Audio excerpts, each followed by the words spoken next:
I'm glad to have you here. Follow my story until the end and comment the city you're watching from." Morning light filtered through the kitchen curtains as Barbara Wilson sipped her tea, staring at the small list she'd written on a torn piece of notepad paper. Bread, soap, bank. She read the word bank twice. The letters seemed heavy somehow. She felt a slow ache in her chest, the kind that comes when you know something is wrong but hope, just for a moment, that it isn't. The house was quiet, too quiet for a place that had once bustled with the sounds of her husband Robert's jazz records and the creaking of his favorite rocking chair. 5 years had passed since his death, but the silence still felt new some mornings. Barbara ran her finger along the rim of her teacup, the familiar porcelain worn smooth from years of morning rituals. The sound of tires on gravel broke her thoughts. She knew that sound Joshua's SUV, always arriving a little too fast, stopping a little too suddenly. Her son never could master the art of patience. Even at 44, she straightened her cardigan and tucked the list into her pocket.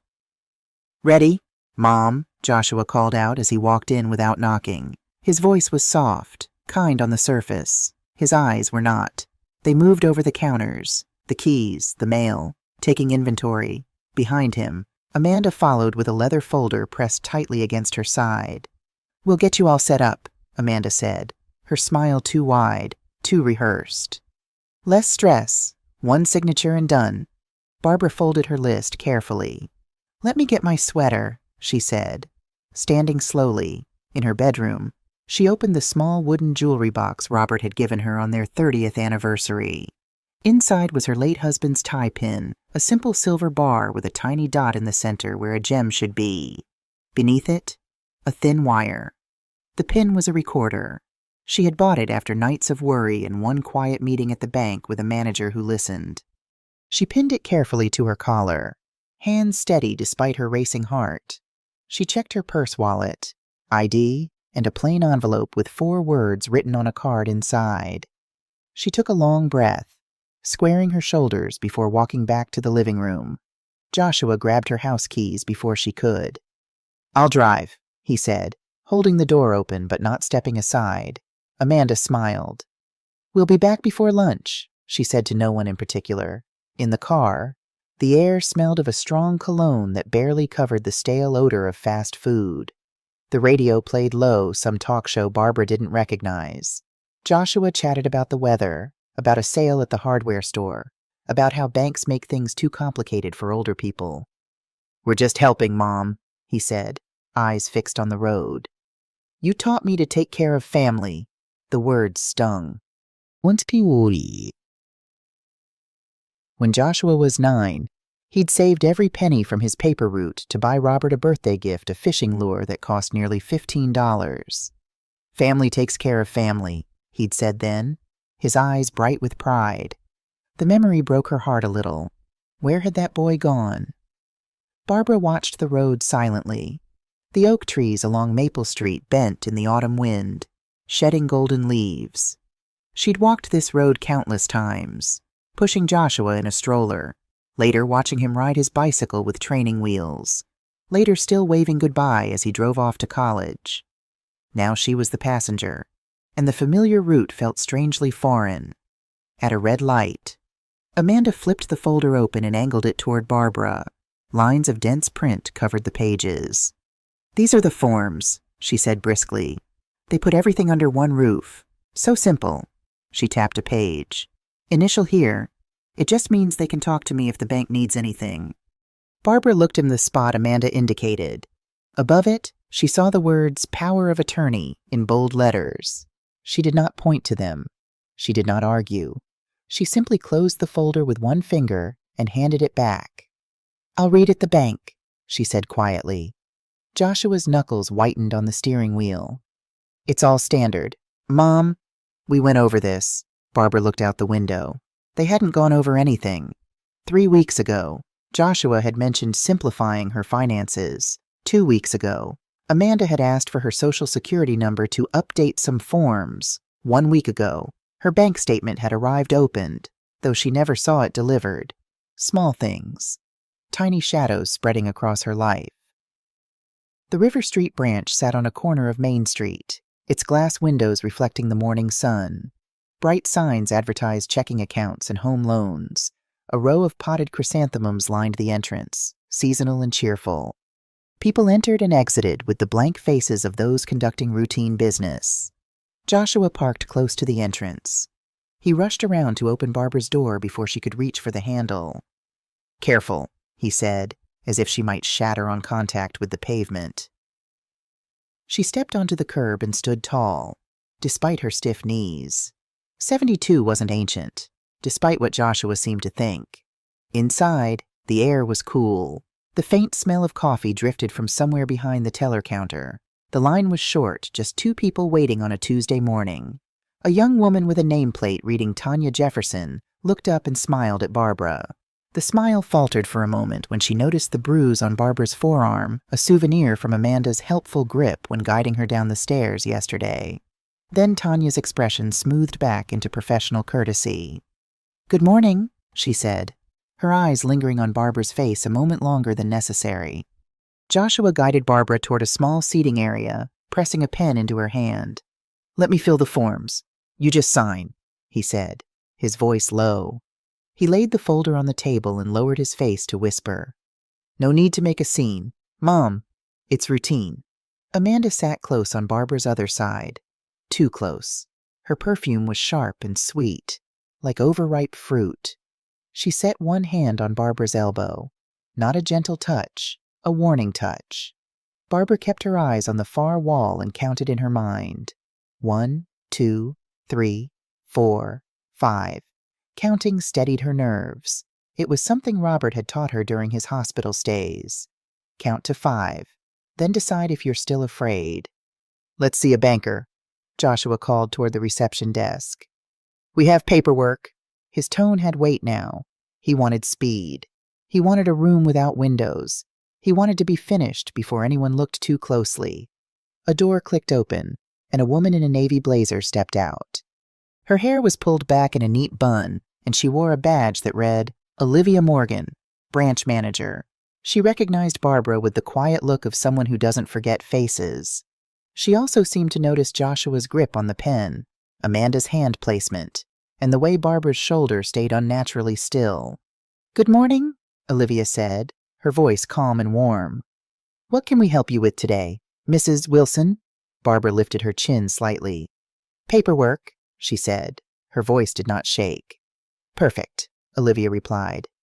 "Let me find an open office so we can be comfortable."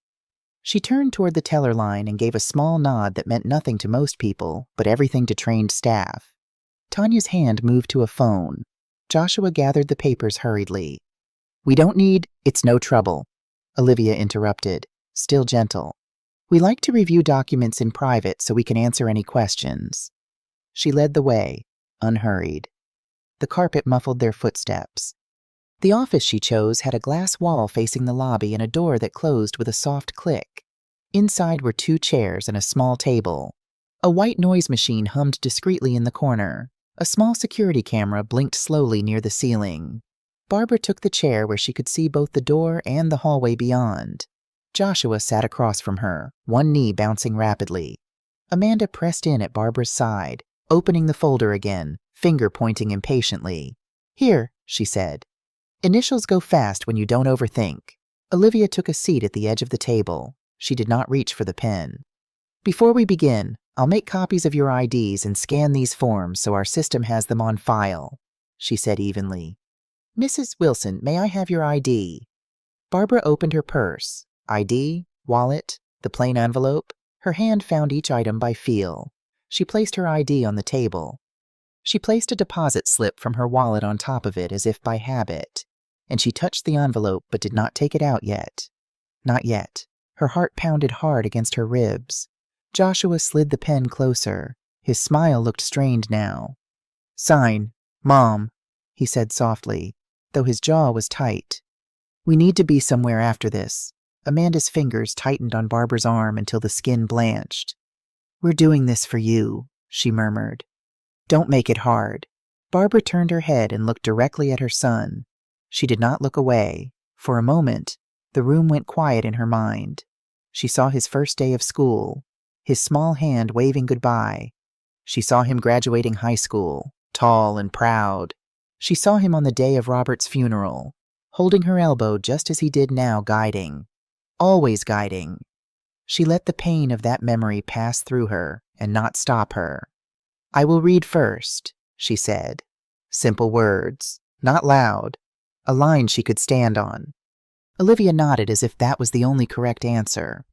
"Of course," Joshua laughed once, short and harsh. "Mom, it's all standard." "We talked about this." Barbara set the pen down. She reached again into her purse. Her fingers closed around the envelope. She felt the weight of the small card inside. 4 words. Not a speech, not a fight, a call for help. She drew the envelope out and slid it beneath the deposit slip with a smooth motion. No drama, no pause. "Here are my documents," she said to Olivia. Her eyes met the manager's and held for a second longer than normal. Just long enough to say, "I trust you." Just long enough to say, "Please see me." The white noise machine hummed. The camera blinked. Outside the glass wall, Tanya looked over from the counter with the same calm face and the same watchful eyes. Barbara breathed in. The pen lay silent on the table, its tip pointed away from her. The clock on the wall ticked once. The day kept moving, but Barbara had planted her feet. The visit might be called routine, but nothing about this moment was small. It was the line between who decides and who obeys. It was the space where a quiet woman chose not to be pushed. 2 months earlier, Barbara had noticed the first signs. Small things, barely worth mentioning, yet together they formed a pattern she couldn't ignore. It started with her mail. Bills would arrive opened. "Just checking for you, Mom," Joshua would say. Bank statements disappeared entirely.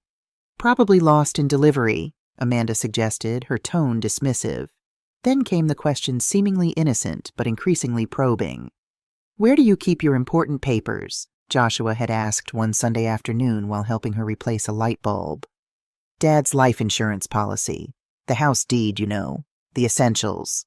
"In my filing cabinet," she'd answered, not thinking much of it. The next day, she found the cabinet slightly ajar, though she always kept it locked. The sudden attention was jarring. For nearly 3 years after Robert's death, Joshua had visited sporadically Christmas, her birthday, the occasional Sunday dinner. Michael, her older son, called weekly from Colorado but rarely visited. Barbara had grown accustomed to her independence, to the quiet routine of widowhood.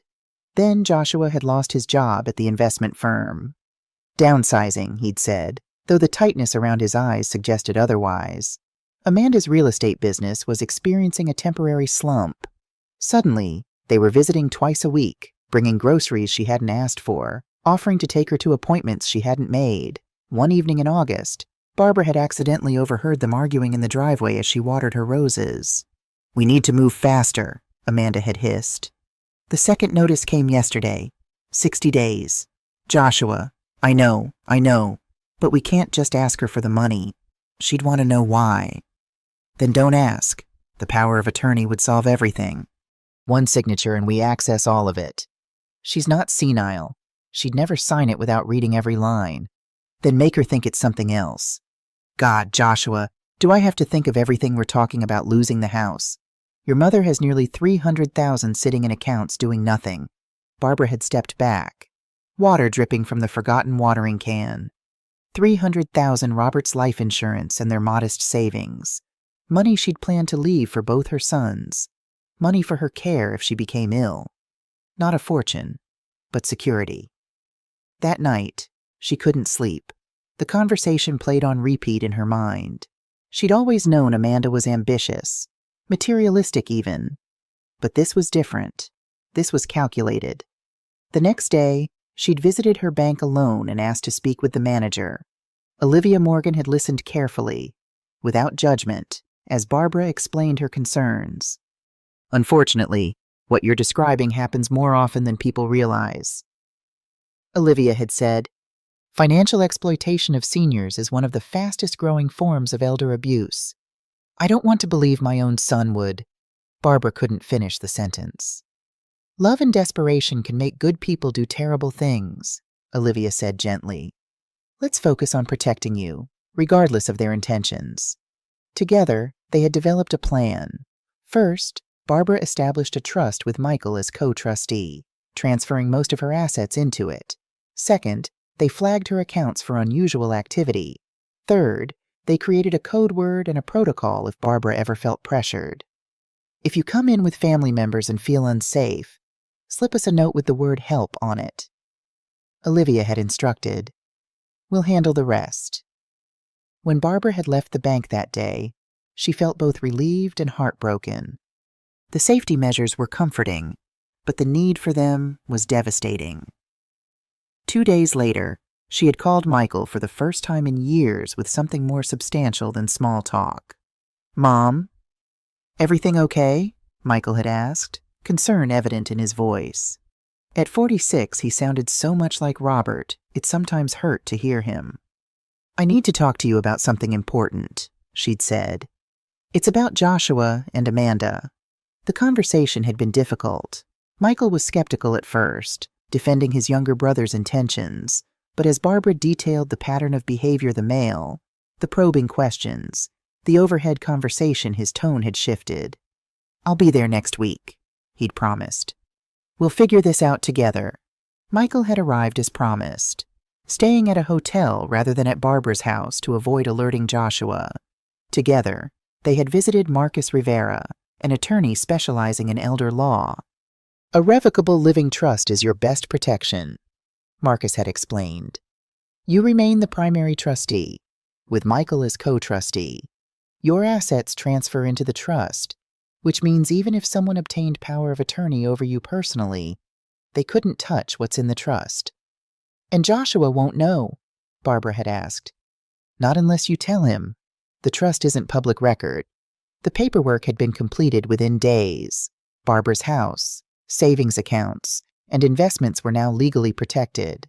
Michael had returned to Colorado with copies of all documents and a promise to check in daily. "I should stay," he'd insisted. "No," Barbara had said firmly. "If Joshua suspects anything, it could make things worse. I have a plan." The plan involved Eleanor Patterson, Barbara's closest friend and a retired attorney herself. Eleanor would check in daily, and Barbara would wear the recording device whenever Joshua and Amanda visited. They had purchased the tie-pin recorder together, practicing with it until Barbara could activate it without looking. "Are you sure you want to do this?" Eleanor had asked. "Gathering evidence against your own son." Barbara had stared out the window, watching fallen leaves skitter across her driveway. "I don't want to believe he would do this. But if he is, I need to know. And I need proof." Now, sitting in the bank office with Joshua and Amanda hovering impatiently, Barbara felt the weight of those weeks of preparation. The recorder pinned to her collar was capturing everything: Joshua's tense instructions, Amanda's tight grip, their rushed attempts to get her signature without letting her read the documents. What had happened to her son, the boy who had once saved his allowance to buy medicine for a stray cat, who had cried when Robert taught him that fishing meant killing the fish? Had financial pressure changed him so fundamentally, or had this capacity for deception always been there? Waiting for the right circumstances, the answers didn't matter now. What mattered was protecting herself, not just her assets, but her dignity, her autonomy. Robert had always told her, "Stand your ground. Barb, quiet doesn't mean weak." Today, she would honor those words. The week after establishing the trust, Barbara had thrown herself into preparation. The stakes were too high for half measures. "We need to think like attorneys," Eleanor had said during one of their planning sessions. They sat at Barbara's kitchen table, legal pads between them, the afternoon light casting long shadows across the floor. "Document everything: times, dates, exact words." Barbara had nodded, writing each instruction carefully. Eleanor, with her silver bob and penetrating blue eyes, had practiced law for 40 years before retiring. She approached Barbara's situation with the methodical precision that had made her formidable in the courtroom. "Keep a journal," Eleanor continued. "Write down every interaction with Joshua and Amanda. Note if they take mail, ask about finances, or try to isolate you from friends or other family. They've been scheduling doctor's appointments I didn't request," Barbara said quietly. Last week, Joshua mentioned something about cognitive testing the doctor supposedly recommended. Eleanor's eyes narrowed. Classic move. They're building a narrative that you're mentally declining. Have you seen this doctor yourself? Without them? No. They always insist on coming in with me. Make your own appointment. Get a cognitive assessment on your own terms, with results sent only to you. We need to establish your competency independently. That afternoon, Barbara had called her longtime physician, Dr. Harriet Chen, and scheduled a private appointment. 2 days later, she underwent a comprehensive cognitive assessment. Your results are excellent, Barbara. Dr. Chen had said afterward, your memory and decision-making abilities are well above average for your age group. I've documented this thoroughly in your file. Could you provide a signed letter stating that Barbara had asked, for my personal records. Dr. Chen had given her a curious look, but complied without questions. The letter now sat in the safe deposit box Michael had helped her open at a different bank, a bank Joshua didn't know about. Next came the security measures. Michael had installed a small camera doorbell before returning to Colorado. It stores footage in the cloud, he'd explained. If anyone comes or goes, we'll have a record. Eleanor had helped her catalog valuables and important documents, photographing each item and creating a secure inventory. They'd moved certain sentimental items, Robert's watch, her grandmother's pearl necklace, photo albums to Eleanor's house for safekeeping. Not that we don't trust Joshua, Eleanor had said delicately. But we don't. Barbara had finished, the admission painful but necessary. The most difficult preparation had been emotional. Each night, Barbara found herself staring at family photographs, Joshua's graduation, his wedding to Amanda, holidays when everyone had seemed happy. Had she missed signs? Had she somehow failed as a mother to instill proper values? The questions haunted her.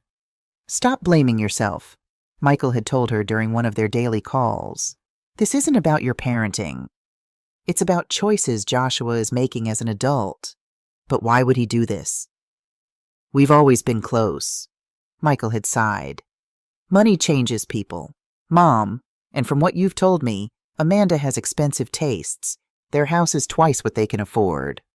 Her car payments alone would cover your monthly expenses. The truth was, Barbara had never fully understood Joshua's relationship with Amanda. They'd met when Joshua was still struggling to find his footing after college, working temporary jobs and sharing an apartment with friends. Amanda, already successful in real estate, had seemed to offer stability and direction. Within a year of their marriage, Joshua had abandoned his plans to teach history, instead taking a commission-based position at an investment firm Amanda's cousin owned.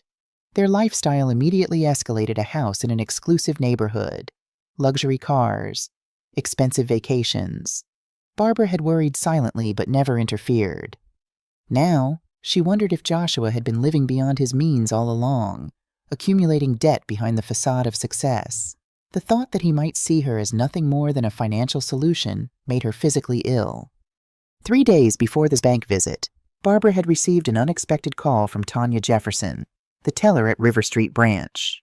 Mrs. Wilson, this is Tanya from your bank. I'm calling about a transaction request we received today. Barbara's heart had raced.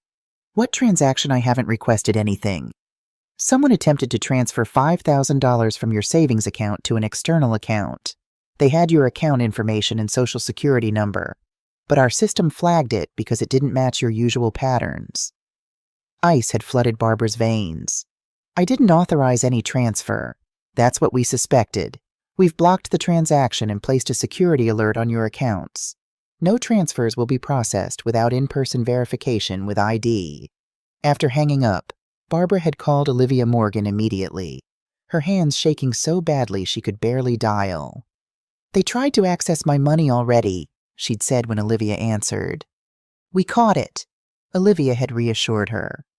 The system worked, but this confirms your concerns weren't unfounded. Are you still coming in on Tuesday with them? Yes, they don't know the transfer was blocked. They're still pushing me to sign the power of attorney. Then we'll be ready. The moment you give us the signal, we'll activate our elder financial abuse protocol. That night, Barbara had sat alone in her garden as twilight settled over the neighborhood. The roses Robert had planted were still blooming, their fragrance sweet in the cooling air. She'd watched a family walk by, parents holding the hands of a toddler learning to navigate the sidewalk. The simple scene had brought tears to her eyes. Family should be protection, not threat. Love should lift up, not exploit.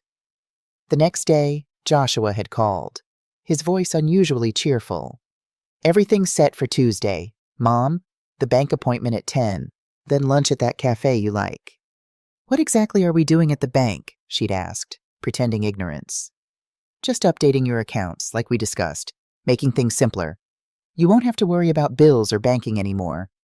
She'd made a non-committal sound, and he'd quickly changed the subject. That evening, she'd finalized her preparations. She'd charged the tie-pin recorder and tested it one last time with Eleanor.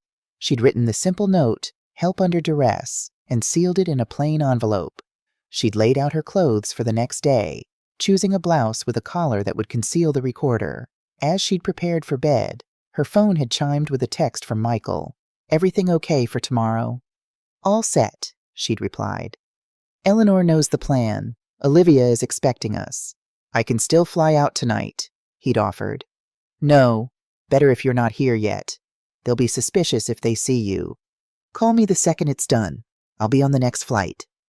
Barbara had slept fitfully, waking several times from dreams where she was lost in her own house, unable to find the doors. By morning, she felt calm in a strange, detached way. The time for doubt and grief had passed. Now was the time for action. At breakfast, she'd made a small list: bread, soap, bank, and placed it on the kitchen table where Joshua would see it when he arrived. Normal, routine items. Nothing to suggest this day would be anything but ordinary.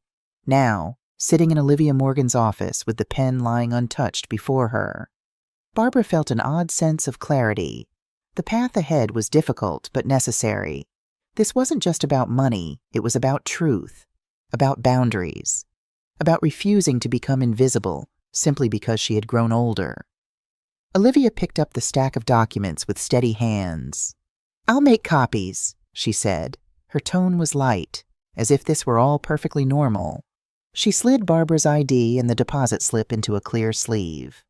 The plain envelope lay between them. Olivia did not look at it yet. She stood, smiled once at the group, and walked to the copier outside the office. The hallway was short. The copier hummed. Olivia lifted the sleeve and let the envelope fall into her palm. She opened it under the lid. Quick and neat. Barbara watched through the glass as Olivia read the 4 words. She saw the subtle straightening of the manager's shoulders, the momentary pause before she closed the envelope and returned it to the sleeve. She pressed the green button. Paper slid out. She took 1 copy for the file and 1 for her pocket.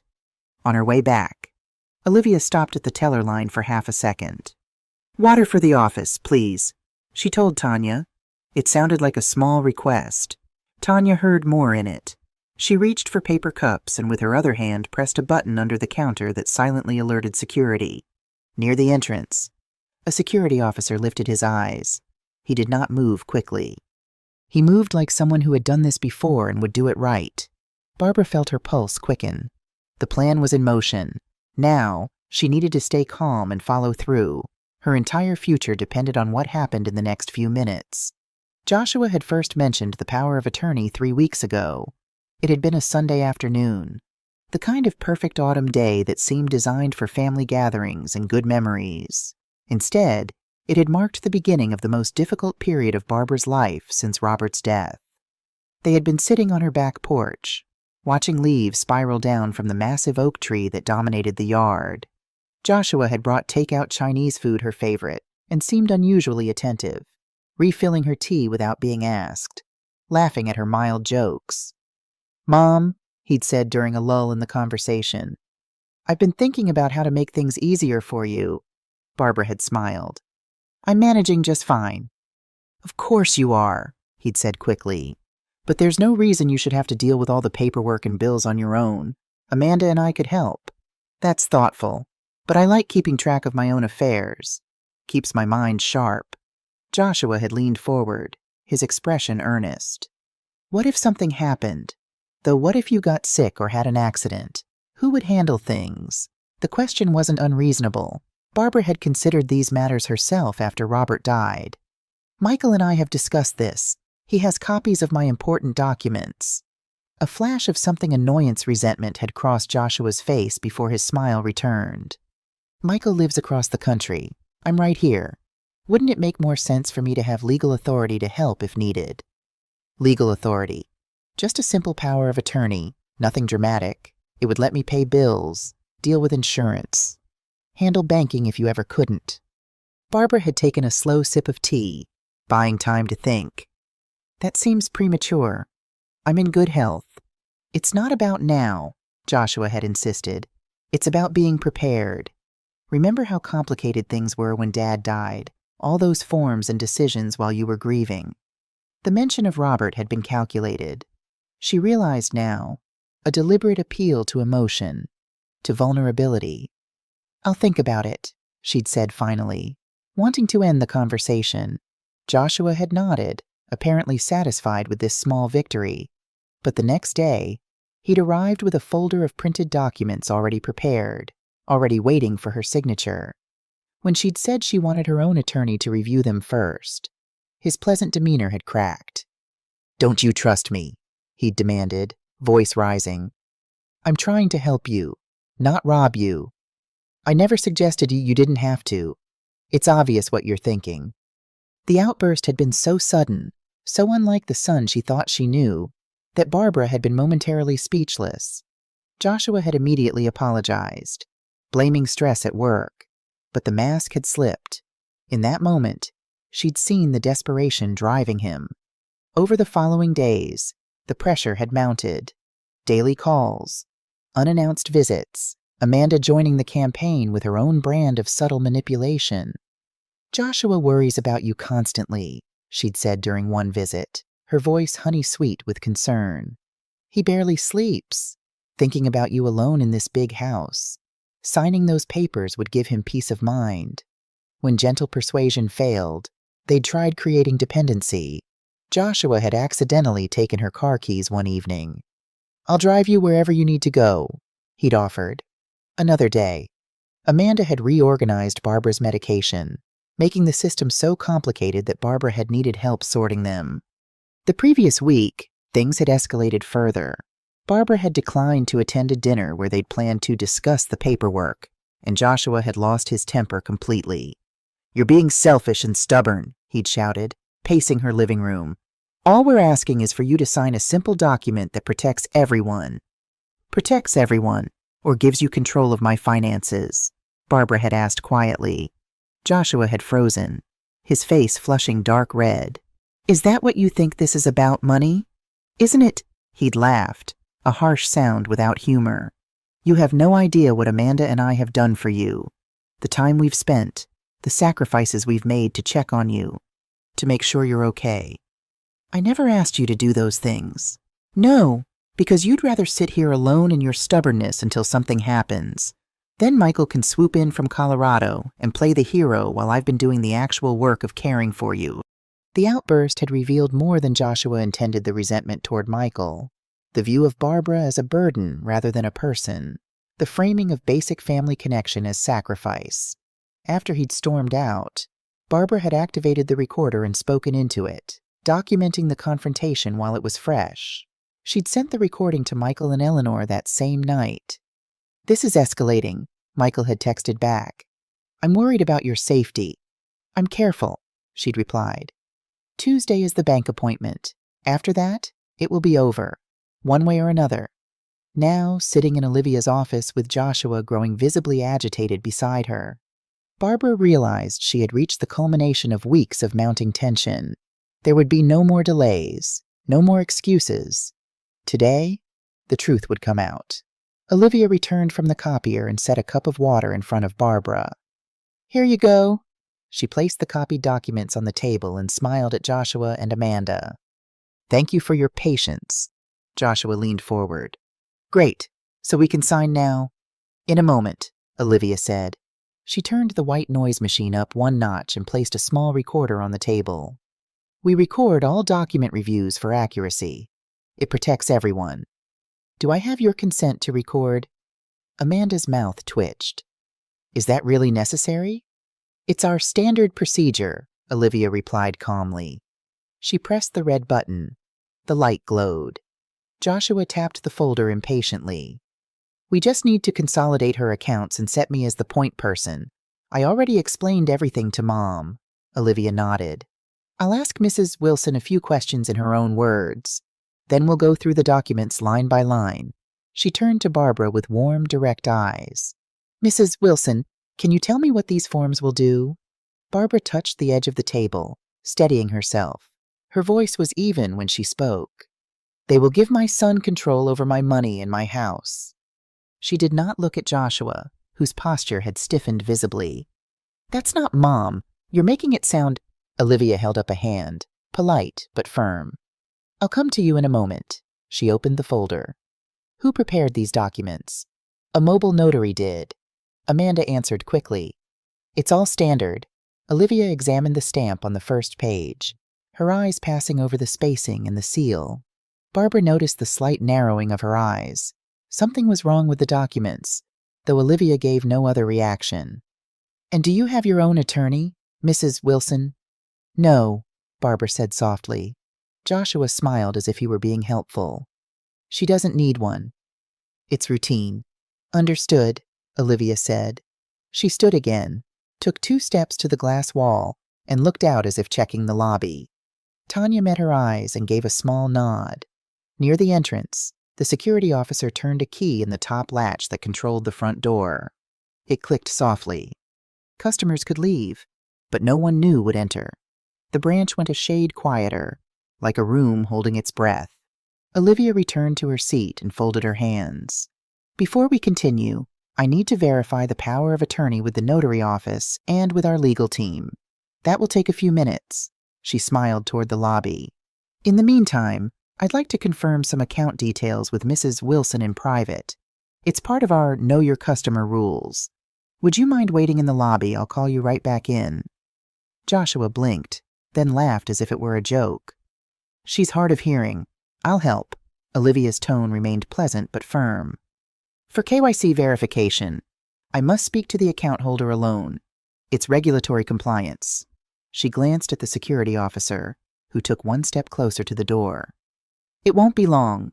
Amanda's fingers tightened on Barbara's arm, then released. Fine, she said, voice artificially bright.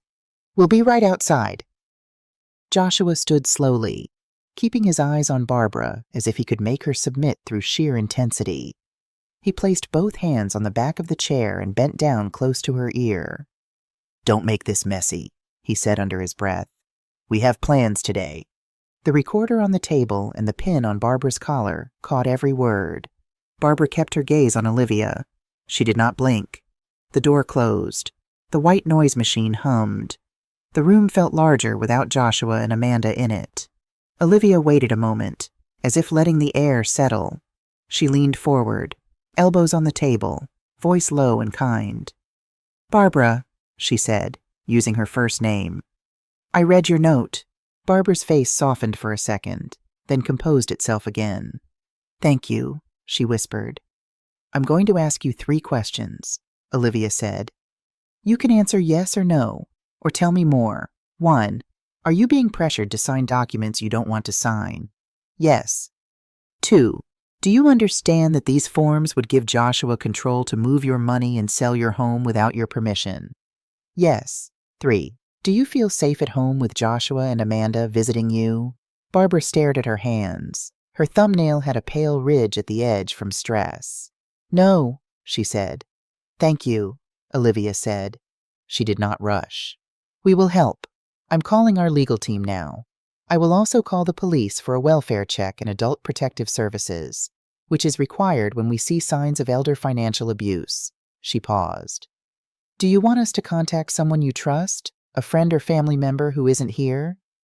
My older son, Michael, Barbara said. And my friend Eleanor Patterson. Do you have their numbers? Barbara nodded. She pulled a small notebook from her purse and turned to a page where the numbers were written in careful block print. Olivia copied them to a bank form titled Trusted Contact. This is a person we can call if we cannot reach you, or if something seems wrong, she explained. It doesn't give them control. It lets us reach someone who will stand up for you. Barbara nodded. Relief tried to rise in her chest, but transformed into a tight ache. Please call them, she said. I will, Olivia promised. She stood and went to the phone on the credenza. She dialed a direct line to the bank's regional compliance desk. Her words were simple and exact. This is Olivia Morgan at River Street Branch. I have a senior customer, Mrs. Barbara Wilson, with suspected undue influence by her son and daughter-in-law. Possible forged POA. I am initiating an in-branch hold and requesting law enforcement and APS. We are recording. The front door is on controlled entry. She listened, gave the account number, confirmed the time, thanked them, and hung up. Then she dialed the local police non-emergency line. Her voice remained steady. We need an officer for a possible elder financial exploitation in progress. Through the glass, Barbara could see Joshua pacing in the lobby. He spoke into his phone, head bent, one hand gesturing sharply. No, we're still here, he hissed. She's being slow. It's the manager. Just be ready. I said be ready. Amanda stood nearby, her eyes flicking between the office door, the security officer, and Joshua. Her posture was rigid, her smile gone. The recorder on Barbara's collar captured it all, every word, every movement, every lie being constructed in real time. Olivia finished her calls and returned to the table. Barbara, she said, her voice quieter now. You did everything right. The note, staying calm, the recorder. I'm proud of you. The words were simple but landed like a steadying hand on Barbara's shoulder. She exhaled slowly, a breath she hadn't realized she was holding. She lifted the water cup and drank. Her hand trembled slightly, then steadied. We're going to bring them back in, Olivia explained. I'll ask some neutral questions while we wait for police. Answer only what you want. I will keep you safe in this room.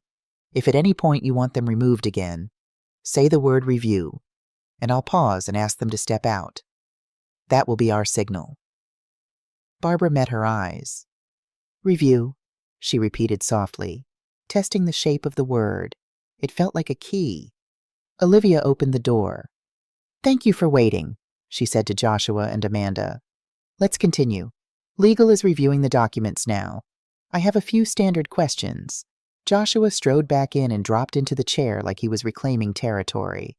Amanda sat closer to Barbara than before, her earlier friendly manner replaced by tense vigilance. Through the glass, the security officer remained within sight. Outside, the branch continued its normal operations. Customers deposited checks. A printer hummed. Someone laughed softly near the ATM. Inside the small office, however, the air was charged with unspoken tension. Who completed the notary? Olivia asked, pen poised. Name and contact information, please. Rick, Joshua said vaguely. Mobile notary. He was recommended. Fast guy. Do you have his card? Olivia asked. Joshua patted his pockets and looked at Amanda. She dug in her purse and pulled out a wrinkled business card with a first name and a phone number typed crookedly. Olivia took it and placed it on the table without comment. And what is the reason for consolidating today? Efficiency, Amanda said quickly. Barbara gets confused with bills. We just want to help. Barbara looked at the paperwork in front of her. The words seemed to swim for a moment before settling back into focus. She placed her hands flat on the table and kept them there like anchors. Olivia nodded. She wrote stated reason next to Amanda's explanation. Not confirmed. It was a small thing, but it mattered. Her eyes flicked to Barbara, a question there. Barbara shook her head slightly. Outside, the door latch made a soft click as the security officer checked it again. The branch continued its quiet hum of activity. The clock hand moved past 12 and started down the other side. Somewhere in the distance, a siren rose, not loud yet, just a thin line of sound drawing closer through the town streets. Joshua leaned in and lowered his voice. Can we move this along? He said. We have an appointment after this. We will proceed as soon as legal clears the documents, Olivia replied calmly. She met his gaze directly. Until then, nothing will be signed. Barbara maintained her slow, even breathing. The recorder pressed cold against her collarbone. The water cup left a ring on the table. She kept the pen beside it, cap still on. She felt the change in the room. Even if Joshua didn't recognize it, the visit had shifted. The part where she was led was over. The part where she was heard had begun.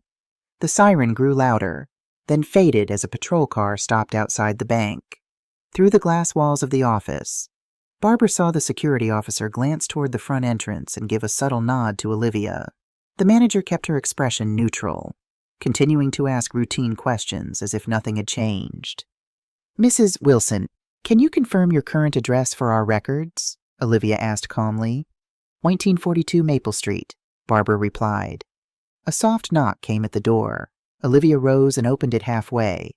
Two officers stood in the hallway, a tall African-American man with kind eyes and a petite Asian-American woman with a neat bun and an alert expression. "Thank you for coming," Olivia said in a low voice. "Possible elder financial abuse situation. We're recording in here." The male officer stepped into the office first. "I'm Detective Derek Washington," he said. "This is Officer Sophia Chen. We're going to speak with everyone individually. No one is under arrest at this moment. We just need to understand what's happening here." Joshua leaned back and attempted a casual laugh. "What's happening is a family errand. We don't need police." Detective Washington didn't immediately respond to Joshua. Instead, he turned to Barbara. "Ma'am, are you okay?" Barbara folded her hands in her lap. "I am now," she said, her voice steadier than she expected. Officer Chen's gaze shifted to the pale marks on Barbara's forearm. "How did you get that bruise?" Amanda crossed her legs and immediately answered for Barbara. "She bruises easily. She bumped a chair yesterday." Barbara kept her voice even. "She squeezed me when I didn't want to get in the car." The room fell silent. The recorder light glowed red. The white noise machine hummed. Out in the lobby, customers continued their banking, unaware of the drama unfolding behind the glass wall. Detective Washington nodded once.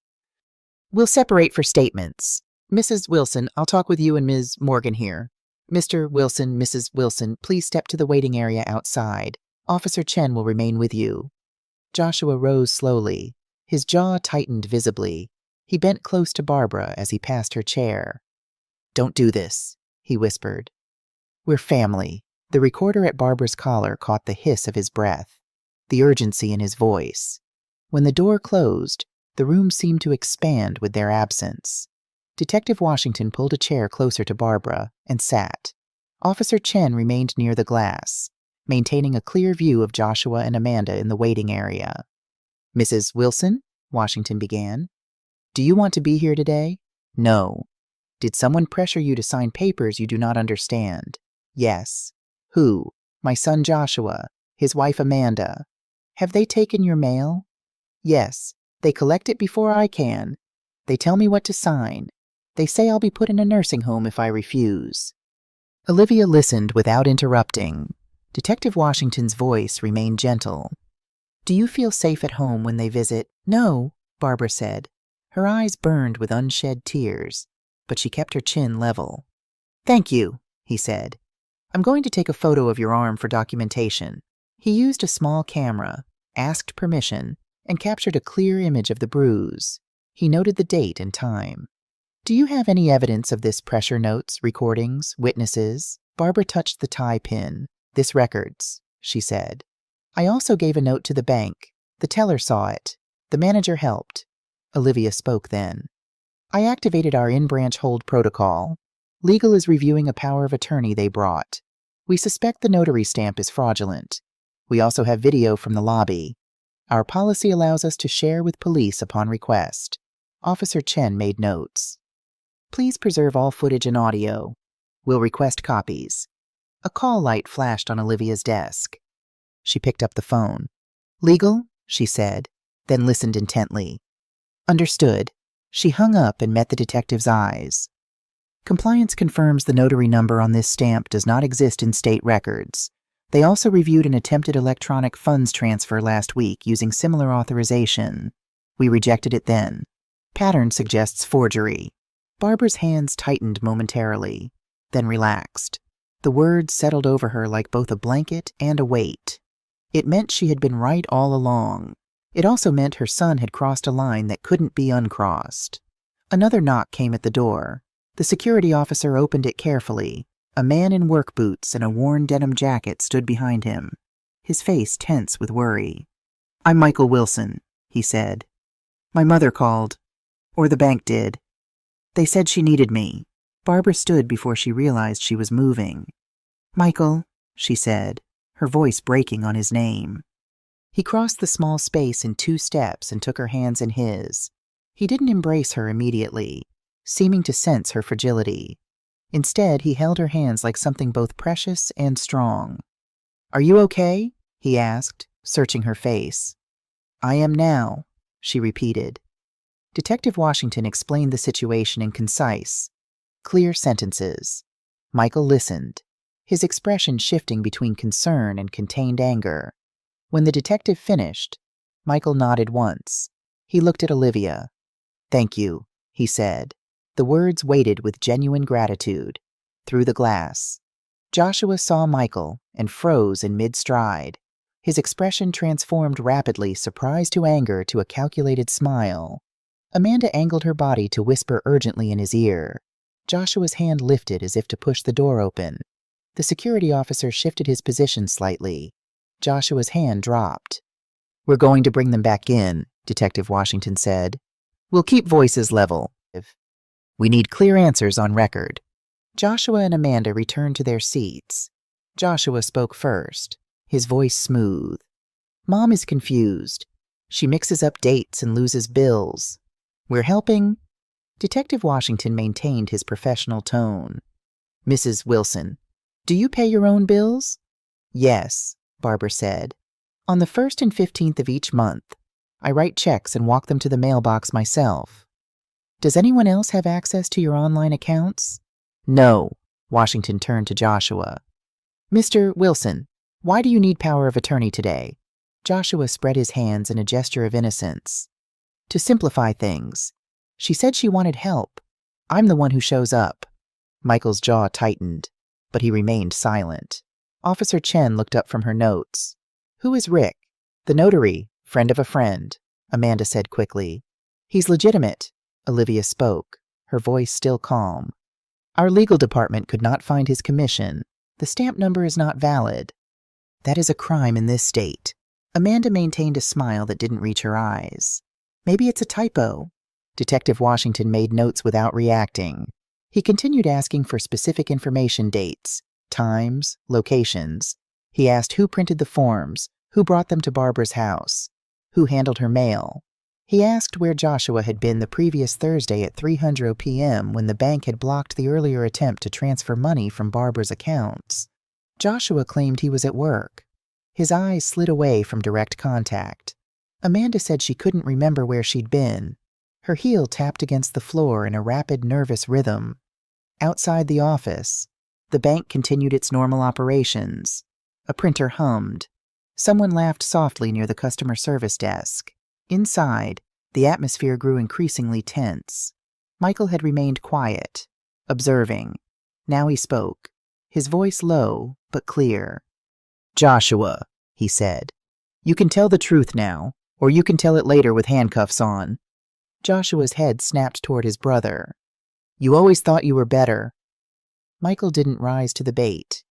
"No," he said simply. "I just work with my hands. That's all." The recorder captured Amanda's sharp intake of breath.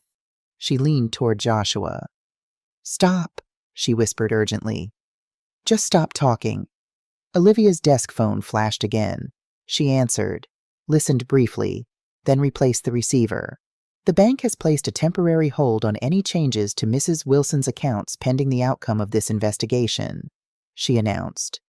"As of now, no funds will move, no titles will change. Nothing will be signed." Joshua's composure finally shattered. He pushed his chair back so forcefully it scraped against the floor. "You can't tell us what to do," he said, voice rising. "This is family business." Detective Washington stood. He didn't raise his voice. "Sit down, sir," he said. "Now." Joshua hesitated, then slowly lowered himself back into the chair. The room settled into an uneasy quiet. Olivia looked at Barbara. "Would you like a short break?" Barbara glanced down at her hands. They were steady. "No," she said. "I want this finished." Officer Chen nodded. "Then we'll do one more thing. We'll play back a portion of today's recording for the record. Then we'll step outside while Ms. Morgan retrieves some documents." She glanced at Olivia, who understood the unspoken request. Olivia pressed a button on the recorder. The room filled with Joshua's earlier whisper, "Don't make this messy. We have plans today." Then Amanda's voice, low and sharp. "Initials go fast when you don't overthink." The recording ended. No one spoke for several seconds. Detective Washington looked at Barbara. "We're almost done," he said gently. "Stay with me." Olivia stood and retrieved a slim folder from her drawer. She placed it on the table but didn't open it immediately. She looked at Barbara, then at Michael, then at the officers. "There's one more piece you should see," she said. "It will explain why nothing here could have harmed Mrs. Wilson today." Joshua's expression changed subtly. A flicker of uncertainty crossed his face. Amanda's fingers gripped the arms of her chair. Michael's hand found Barbara's and held it securely. The security officer checked the door latch one final time. The bank continued its operations outside. Inside the small office, the moment had arrived for the final truth to emerge. Olivia opened the slim folder. The pages inside were crisp, official-looking documents secured with a metal clip. She placed the top sheet on the table where everyone could see it. "This is a copy of a revocable living trust," she said, her voice steady. "It was executed and notarized 3 weeks ago. It lists Barbara Wilson as the grantor. It names Barbara and her older son, Michael Wilson, as co-trustees." She paused, letting the information settle in the room. Her home, savings accounts, and investments are already inside this trust. Joshua stared at the document as if it were written in a foreign language. "What does that even mean?" "It means," Olivia explained patiently, "that even if Mrs. Wilson had signed your power of attorney today, nothing would have moved. The trust controls her assets, not you." Amanda gave a short, sharp laugh. "You're bluffing." Olivia slid the second page across the table. It showed the date, the signatures, and the title transfer of Barbara's house into the trust's name. "We verified this with county records this morning," she said. "It is active and legally binding." Silence fell like a heavy blanket. Then Joshua spoke, his voice low and tight. "You did this behind my back." Barbara met his eyes directly. "I did this to protect myself." Joshua's expression transformed pride and confidence collapsing into panic and fury. "You think you're so clever," he said, voice rising. "You think you can make me look like a thief." Detective Washington shifted his weight, ready to intervene if needed. "No one is using that term," he said calmly. "We are simply describing actions." Amanda leaned forward, her voice suddenly sweet and concerned. "Barbara, we only wanted to help. You're tired. Bills are hard. We were trying to keep you safe." Barbara glanced at the fading bruise on her arm where Amanda had gripped her too tightly. She looked at the indentation the pen had left in her palm when Joshua had pressed it into her hand. She looked at Olivia, who met her gaze steadily. "Safe does not hurt," Barbara said quietly. Olivia turned the small recorder toward the center of the table. "For the record," she said, "this branch received a note that said help under duress. We observed a customer being pressured to sign legal documents. Legal has confirmed the notary stamp is invalid. We have video of physical coercion. We have audio of threats." Officer Chen looked up from her notepad. "Mr. Wilson, did you bring these documents into the bank today intending for your mother to sign them?" Joshua opened his mouth, closed it, then opened it again. His eyes darted toward the door, but there was nowhere to go. "Yes," he finally admitted. "Did you know the notary stamp might not be valid?" He hesitated. I trusted someone. I don't know notary stuff." "Who is someone?" Officer Chen pressed. Joshua rubbed his face with one hand. "A guy my friend knows," he muttered. "He said it was fine." Detective Washington nodded once, as if checking off a box on a mental list. He turned to Amanda. "Mrs. Wilson, Did you apply pressure to Barbara's arm today? Amanda's smile remained fixed. I touched her so she wouldn't lose her place on the form. We have video that shows excessive force, Washington said evenly. We also have photos of the resulting bruise. Would you like to revise your statement? Amanda's eyes went cold. No. Olivia folded her hands on the table. Barbara, she said softly, you and I met 2 weeks ago. You asked questions about safety. You made a plan. Today, that plan worked. Barbara felt tears rise. This time, she didn't try to suppress them. They fell silently. Thank you, she said simply. Michael squeezed his mother's hand. You did this, he said with quiet pride. You saved yourself. Outside the office, the bank continued its normal operations. Inside, the confrontation had reached its conclusion.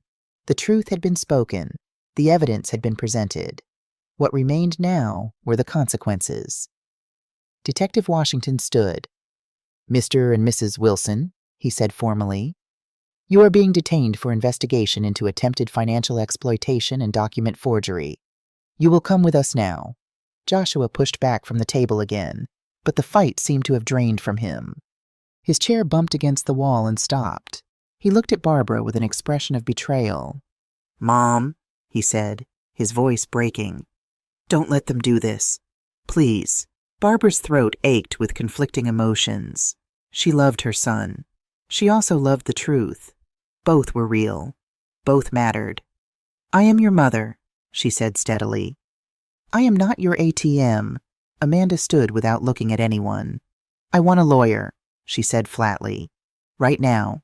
You can request one at the station, Detective Washington replied. He nodded to the security officer and Officer Chen.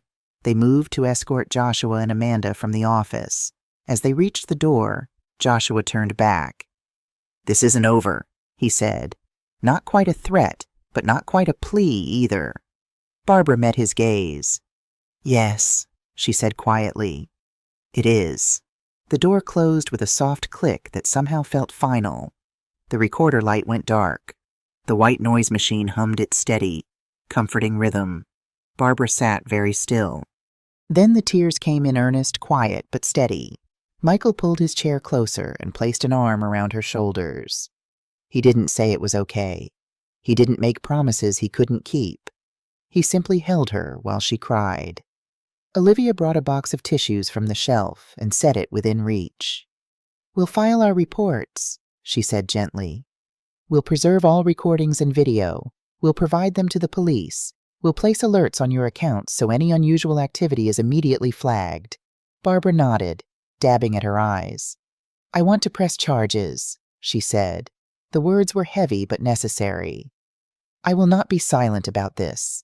You don't have to be, Olivia assured her. A soft tap sounded at the glass. Tanya stood there with fresh cups of water. She set them inside the door and gave Barbara a small, encouraging smile.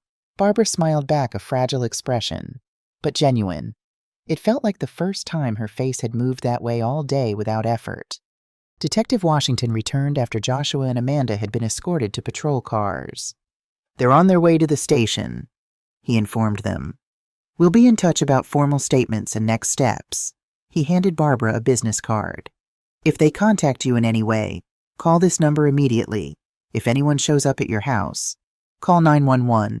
We'll arrange for extra patrol checks in your neighborhood for the next few days. Thank you, Barbara said. Do you have a safe place to stay tonight? He asked. Home, Michael answered before Barbara could speak. With me there. I'll change the locks today. Washington nodded. Good. She shouldn't be alone right now. After the detective left, Olivia gathered the copies and trust documents and placed them in a neat stack for Barbara to take. Do you want me to walk you out? She offered. Yes, please, Barbara said. They moved through the lobby together. Other customers glanced up briefly, then looked away kindly, pretending not to notice Barbara's tear-streaked face. At the door, the security officer unlocked the entrance and held it open. Sunlight touched Barbara's face as she stepped outside.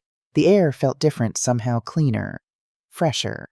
Michael guided her to his truck parked beside Joshua's abandoned SUV. The police will probably impound it, he said, noticing her gaze. Part of the investigation. Barbara nodded, not trusting herself to speak yet. The events of the morning had left her drained but strangely light, as if a weight she'd carried for weeks had been lifted. Michael drove carefully, one hand occasionally reaching across to pat her arm reassuringly. They didn't speak much on the journey home. Some experiences required silence to process. At the house, Michael took out his toolbox and went to work on the front door lock while Barbara made tea. The kettle's familiar whistle provided a comforting normalcy in a day that had been anything but ordinary. Later, as they sat at the kitchen table, the same table where the day had begun with her small list, Barbara finally found words for the tumult of emotions inside her. "I never thought it would come to this," she said. "My own son," Michael nodded.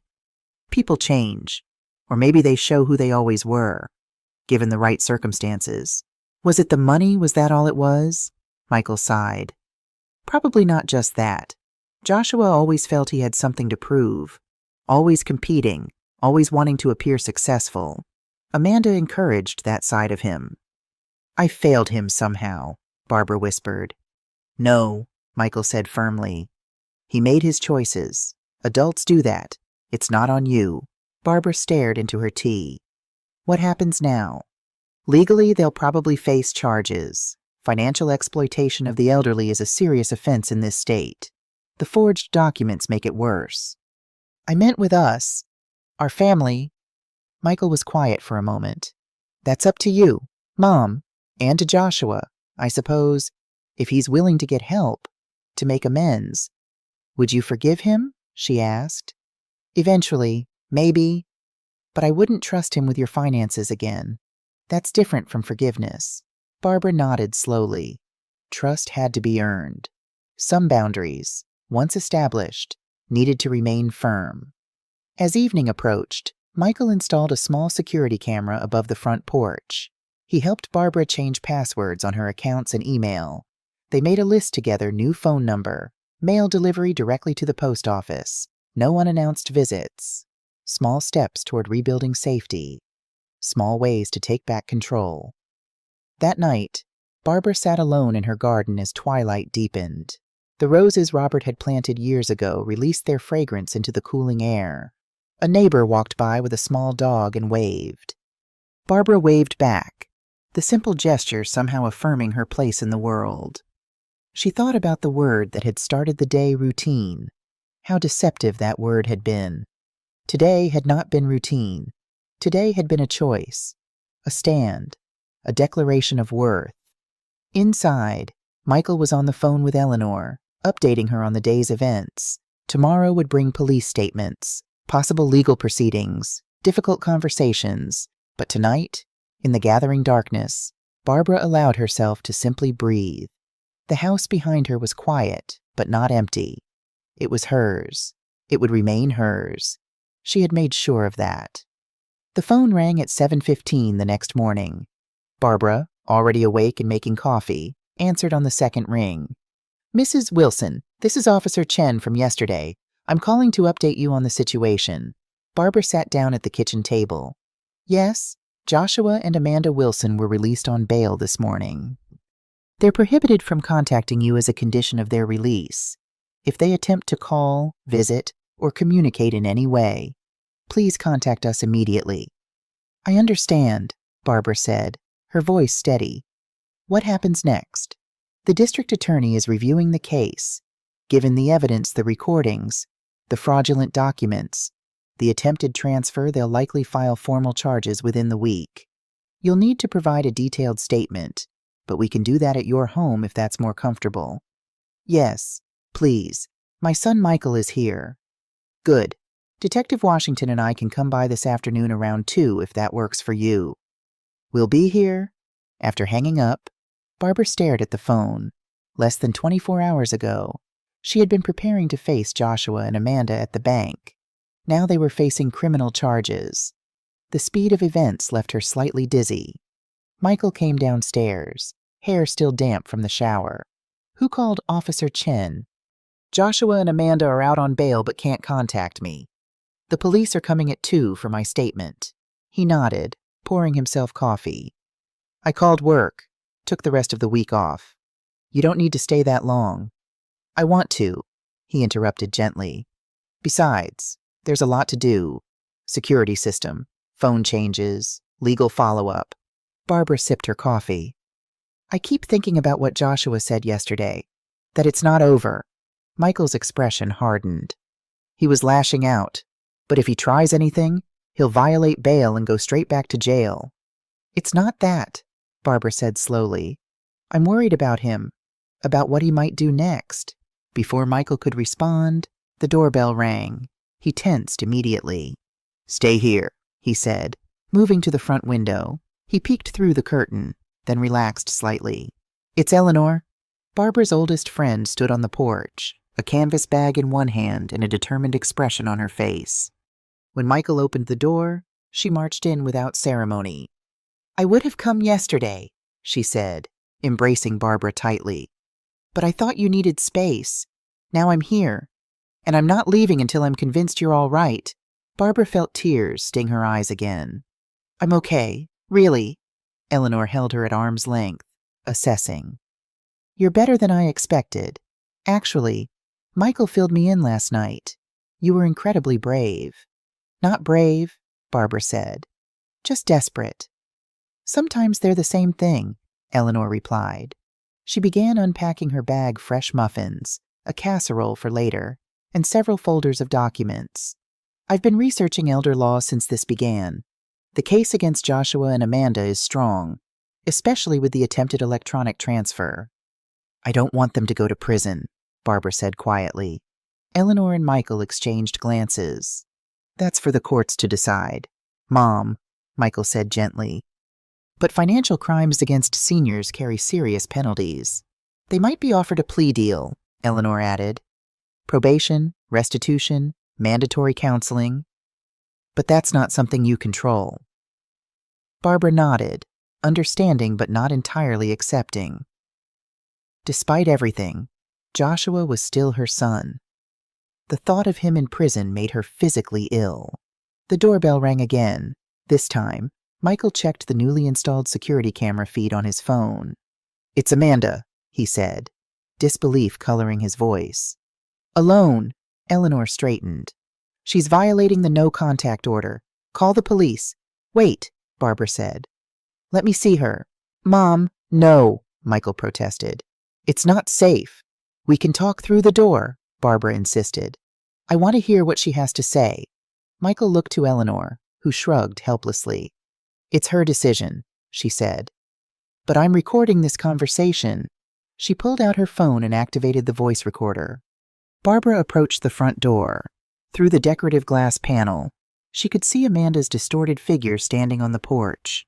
She looked smaller somehow, less polished than usual. What do you want, Amanda? Barbara called through the door. You're not supposed to be here. I know. Amanda's voice came back, subdued. I need to talk to you. Just once. We're recording this, Michael called. And we've already called the police. A lie, but a strategic one. Barbara didn't contradict him. That's fine, Amanda said. I deserve that. Barbara, I'm sorry. I really am.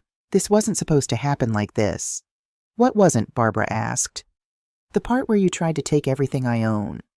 Or the part where you got caught. A pause. Both, I guess. Barbara felt Michael's hand on her shoulder steady, supportive. Joshua doesn't know I'm here, Amanda continued. We're staying at a hotel.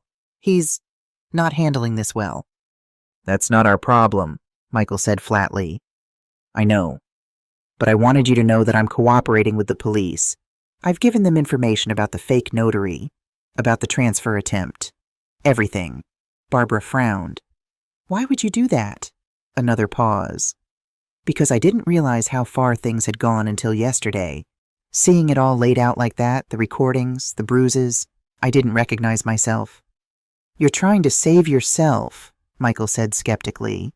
Yes, Amanda admitted. But also, I was wrong. We were wrong. What we did to you. Barbara, I can't justify it. Not to the police, not to myself. Barbara leaned against the door frame. What about Joshua? He still thinks we can fix this. Make it go away. He doesn't understand what we've done. A patrol car turned onto the street, moving slowly toward the house. You should go, Barbara said. The real police are coming now. Just tell me one thing, Amanda said hurriedly. The trust? How long have you known what we were doing? Long enough, Barbara replied. Since I heard you in the driveway talking about my money as if it was already yours. Amanda made a small sound, almost a laugh, but without humor. We thought we were so careful. You outsmarted us both. No, Barbara corrected. I just protected myself, like any person would. The patrol car stopped in front of the house. An officer stepped out, hand near his holster. Goodbye, Amanda, Barbara said, stepping back from the door. Goodbye, Barbara. For what it's worth, I am sorry. Through the glass, Barbara watched as the officer approached Amanda. There was a brief conversation. Amanda showed him something on her phone, probably bail paperwork. He escorted her to her car and watched as she drove away. When the patrol car had followed Amanda's vehicle out of sight, Barbara finally moved away from the door. Do you believe her? Michael asked. Barbara considered the question.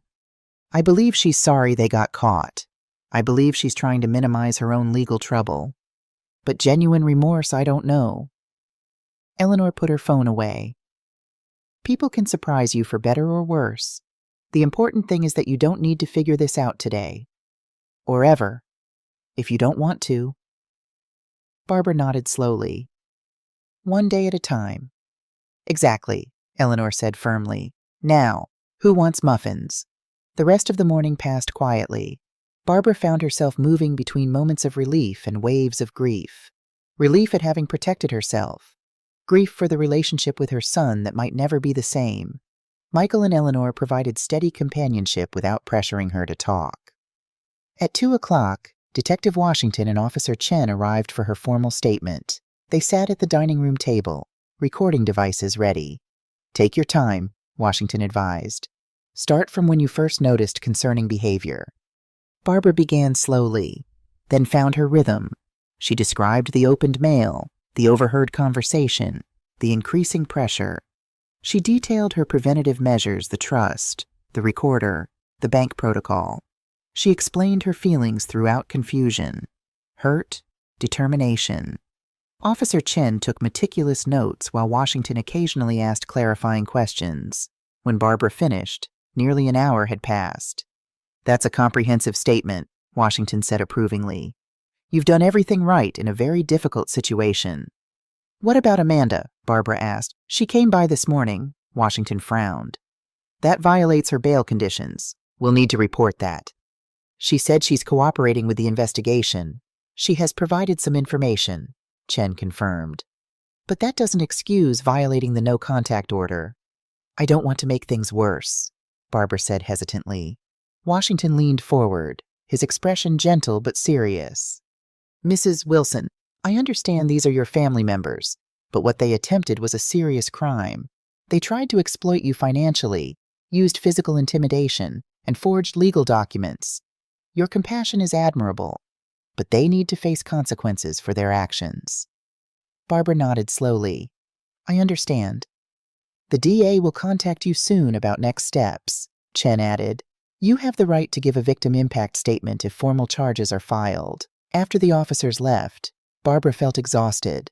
The emotional toll of recounting everything had drained what little energy she had regained since yesterday. Why don't you rest? Michael suggested. Eleanor and I will handle dinner. Barbara didn't argue. In her bedroom, she lay down without bothering to remove her shoes. Sleep came immediately, dreamless and deep. When she woke, darkness had fallen. The clock read 7:23 p.m. She'd slept for hours. Rising slowly, she changed into more comfortable clothes and made her way downstairs. Michael and Eleanor sat at the kitchen table, heads bent over papers. They looked up when she entered. Feeling better? Eleanor asked. A little, Barbara admitted. What are you working on? Michael shifted the papers so she could see. Security upgrades. I've got a company coming tomorrow to install a proper system.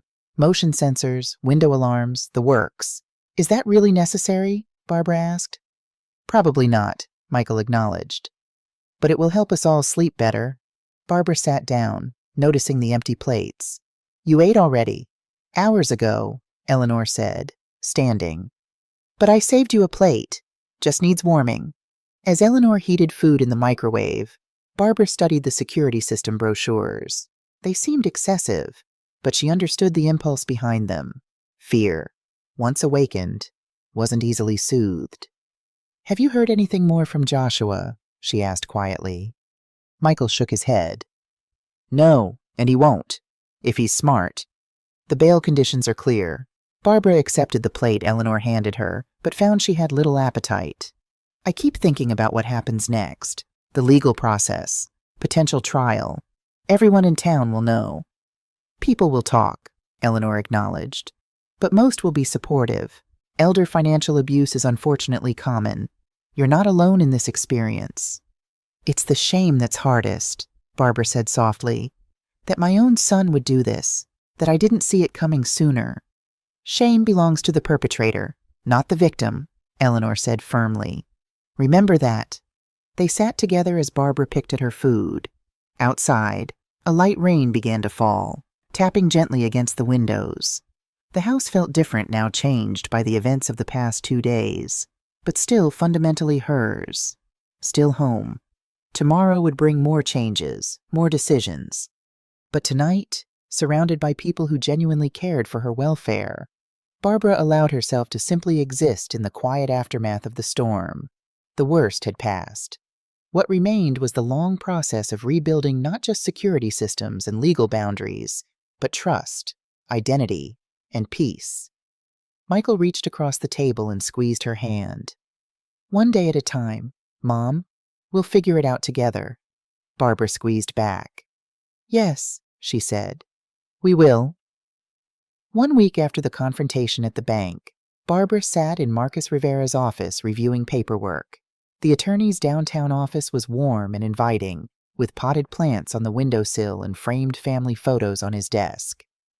The district attorney has filed formal charges, Marcus explained, sliding a document across his desk. Financial exploitation of an elderly person and forgery of legal documents. These are serious felony charges. Barbara scanned the document, her stomach tightening at the official language. Commonwealth v. Joshua Wilson and Amanda Wilson, her own son, facing criminal prosecution. What happens now? She asked quietly. There will be an arraignment next week where they'll enter pleas. Given the evidence, their attorneys will likely advise them to negotiate plea deals rather than go to trial. And if they plead guilty, Marcus leaned back in his chair. For first-time offenders, probably probation, community service, mandatory financial counseling, and restitution of any costs you incurred. The forgery charge is more serious that could potentially carry jail time, though first offenders often receive suspended sentences. Barbara nodded slowly. Will I have to testify? Only if it goes to trial, which is unlikely. However, you will have the opportunity to make a victim impact statement, regardless of how they plead. A victim impact statement, Barbara repeated, the words feeling strange in her mouth. Victim. The term didn't sit right with her. She had protected herself. She had taken action.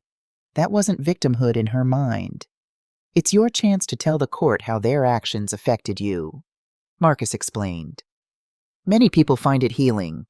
Barbara wasn't sure what would heal this wound. The betrayal ran too deep, the hurt too profound. Michael, who had been sitting quietly beside her, spoke up. What about the restraining order? The bail conditions expire after the arraignment, right? Yes, Marcus confirmed. If you want continued protection, we should file for a permanent restraining order. Yes, Barbara said firmly. I need that boundary to remain clear. As they left the attorney's office, Michael guided Barbara to a nearby cafe. You're doing great, Mom, he said as they settled at a corner table. I know this is hard. Barbara stirred her tea absently. I keep wondering if I made the right choice. Pressing charges, you didn't really have a choice. Once the bank reported the forgery and the police were involved, it became a criminal matter. I could have refused to cooperate. Michael reached across the table and covered her hand with his.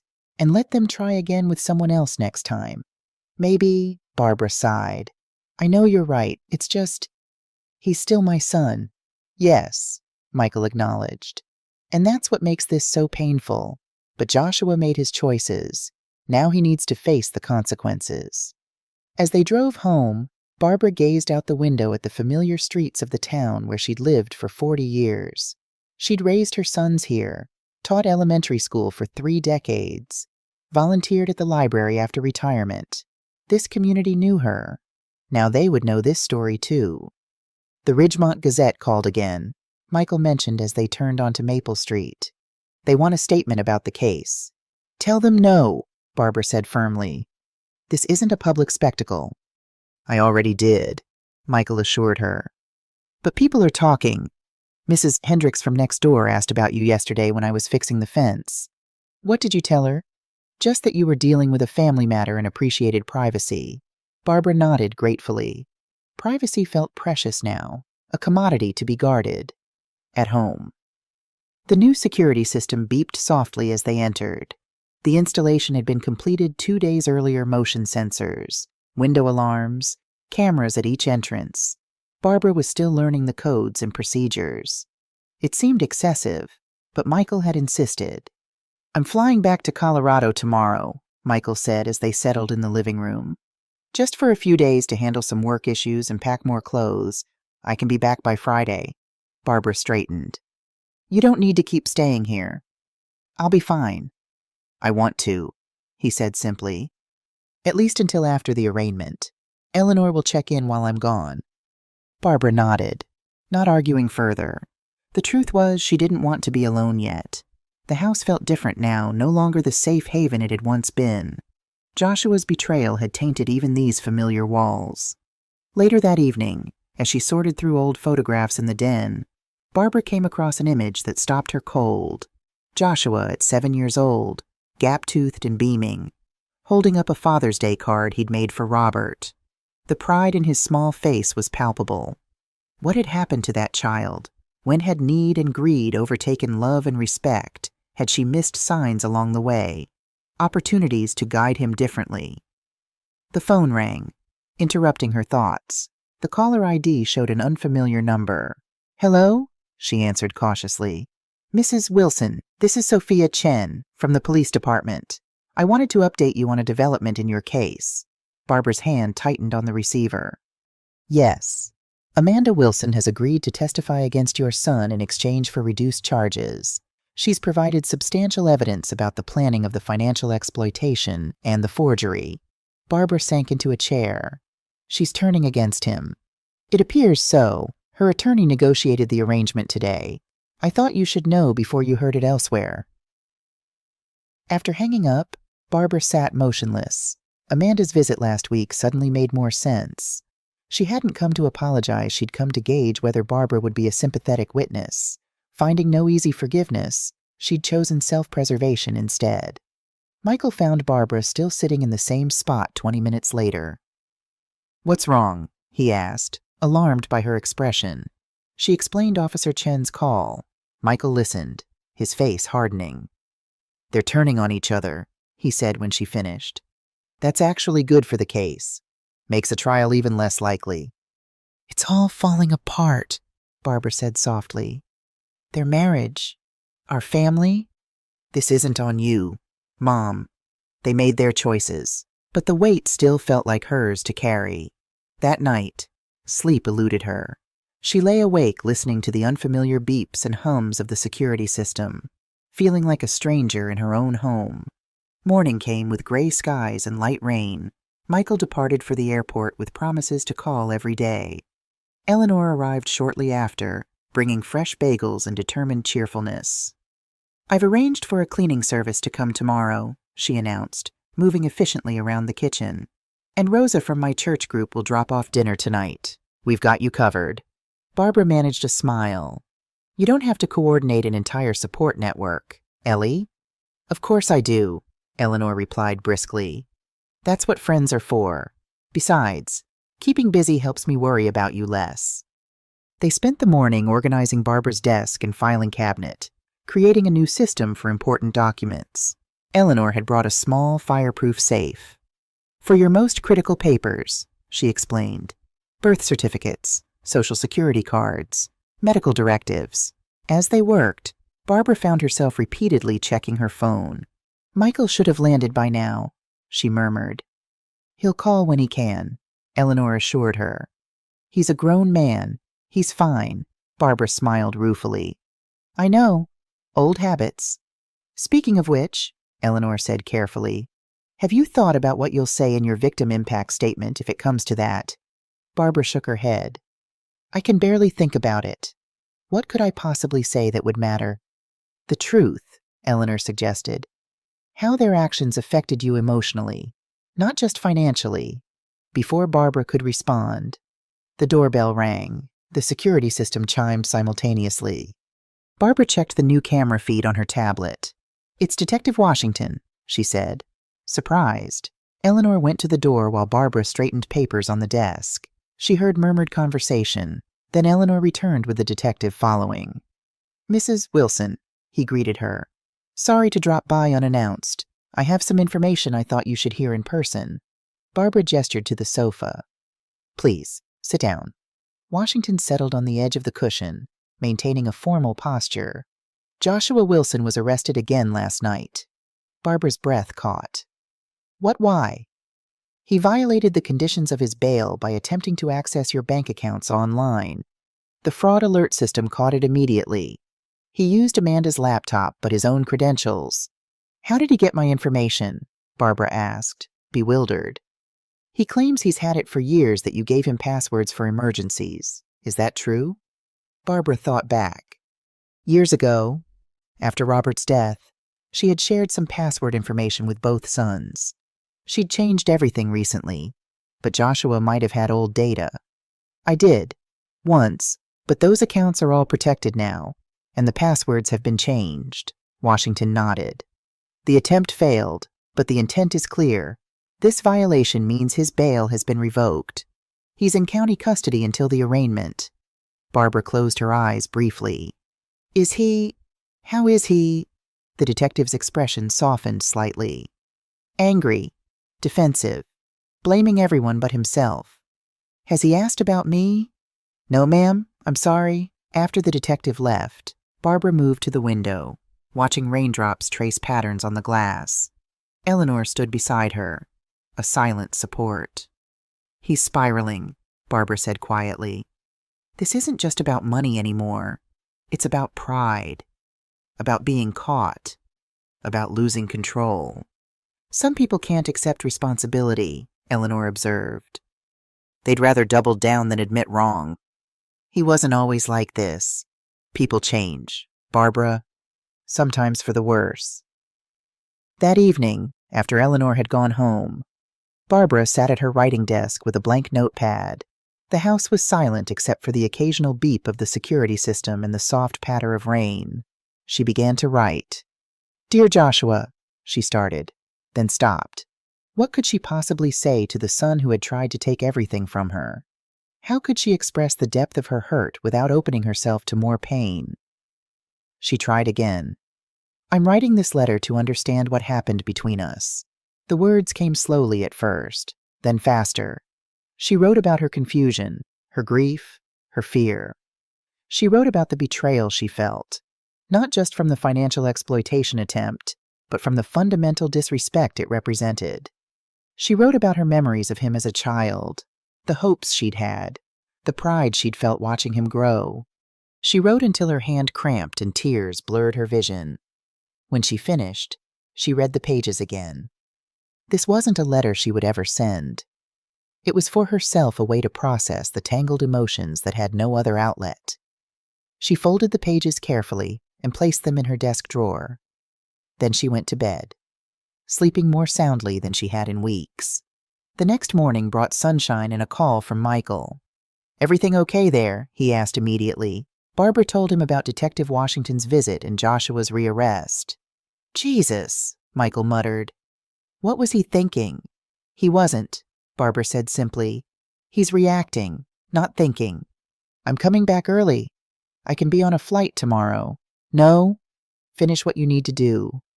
Eleanor is here, and I'm doing better. Really. After they hung up, Barbara made a decision. She called Marcus Rivera's office. I'd like to schedule a meeting, she told his assistant.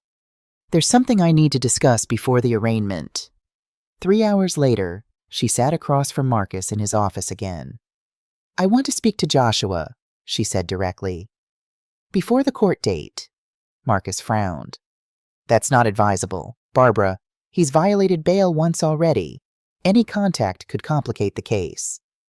I understand the legal implications, but I'm his mother. I need to see him, to understand why he's doing this. What do you hope to accomplish? Marcus asked gently. Barbara considered the question. Closure, maybe, or at least clarity. I can't move forward with all these questions haunting me. Marcus sighed. I can request a supervised meeting through his attorney. It would take place at the detention center, with officers present, but I have to advise against it.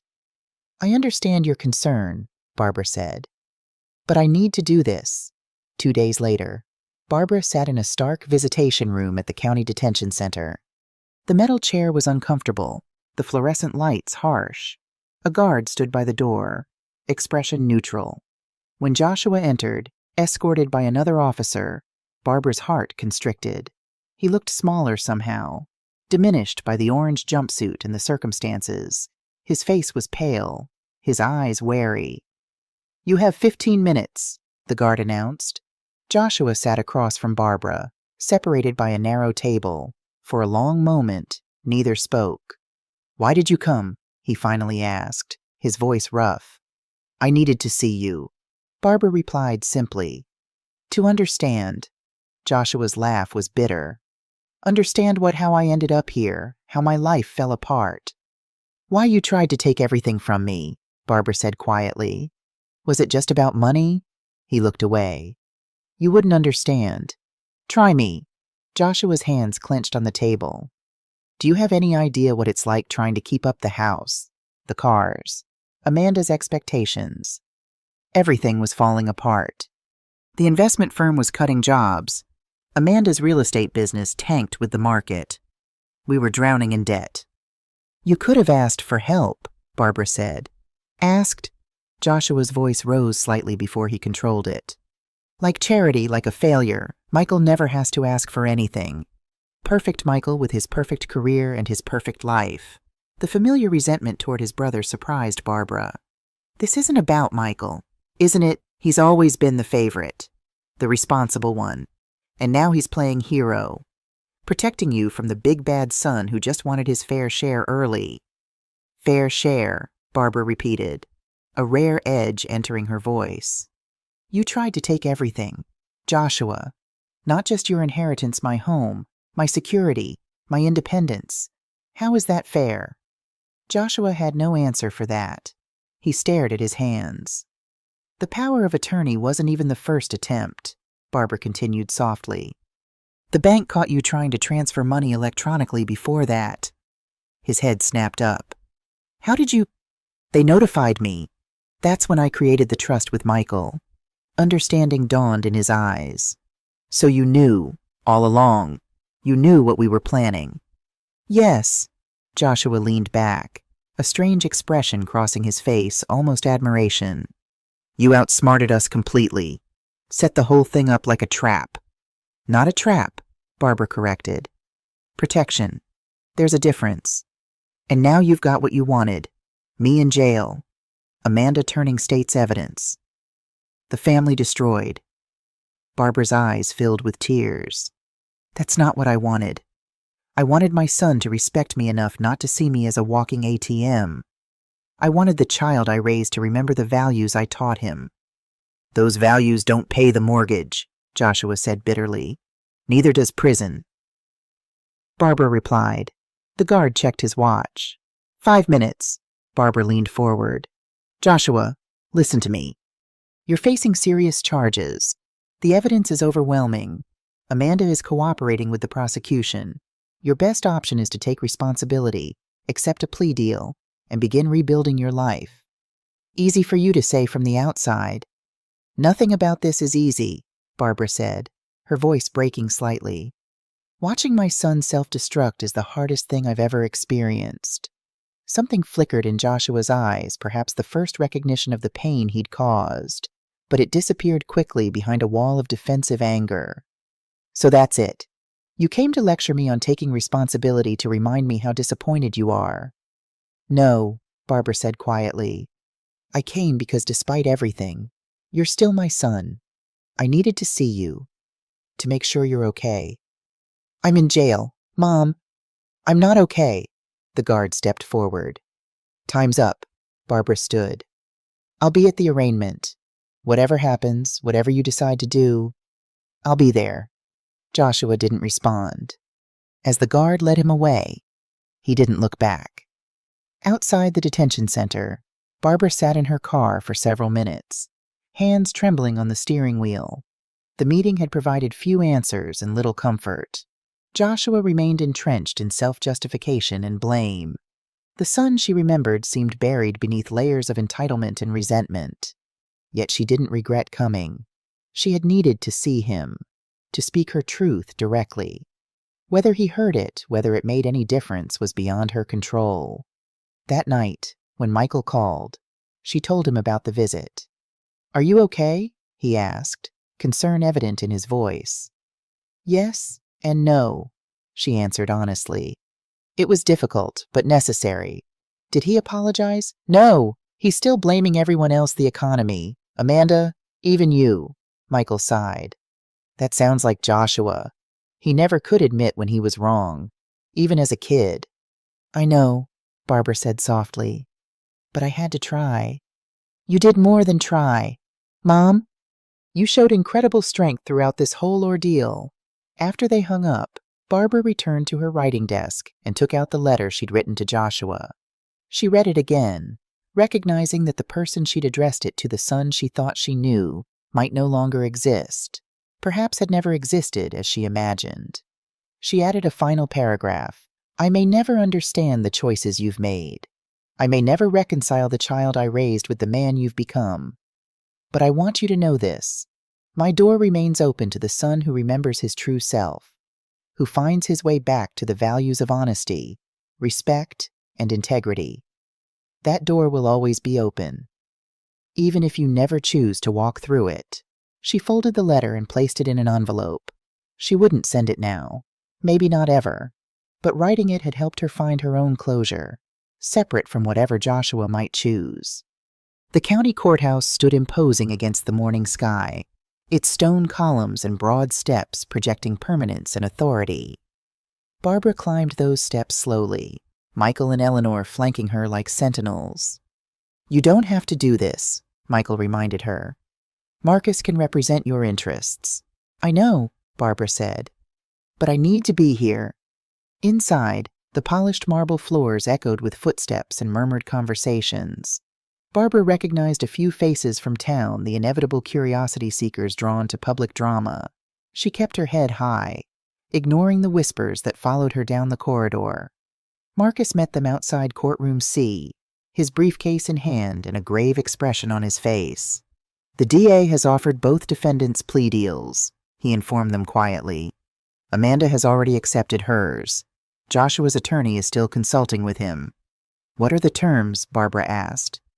For Amanda, guilty plea to attempted financial exploitation, dropped forgery charges due to cooperation, 3 years probation, community service, financial counseling, and a restraining order prohibiting contact with you. And for Joshua, if he accepts guilty pleas to both charges, suspended sentence of 18 months, 5 years probation, restitution for your security system and legal fees, mandatory counseling, and the same restraining order provisions. Barbara nodded slowly. The terms seemed fair consequences without excessive punishment. What happens if he refuses? Michael asked. Trial, Marcus said simply. With Amanda testifying against him and all the evidence from the bank, he would likely face actual jail time if convicted. They entered the courtroom, taking seats in the second row. The space was formal, but not intimidating warm wood paneling. The state flag beside the American flag.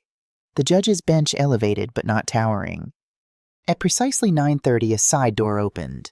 Amanda entered first, accompanied by her attorney, a sharp-looking woman in a charcoal suit. Amanda wore a conservative navy dress, her usual flashy style subdued for the occasion. She did not look in Barbara's direction. Joshua followed a moment later with his own attorney, a middle-aged man with salt and pepper hair. Joshua wore a suit that hung slightly loose on his frame, suggesting weight loss during his time in custody. Unlike Amanda, he scanned the courtroom immediately, his eyes finding Barbara's. His expression remained unreadable. "All rise," called the bailiff as Judge Harriet Owens entered, her black robes flowing behind her. The proceedings began with formal introductions and case numbers. Barbara listened as the charges were read aloud, each word carrying the weight of her family's disintegration. Commonwealth versus Amanda Wilson, case number 2025, CR 7842, charges of attempted financial exploitation of an elderly person.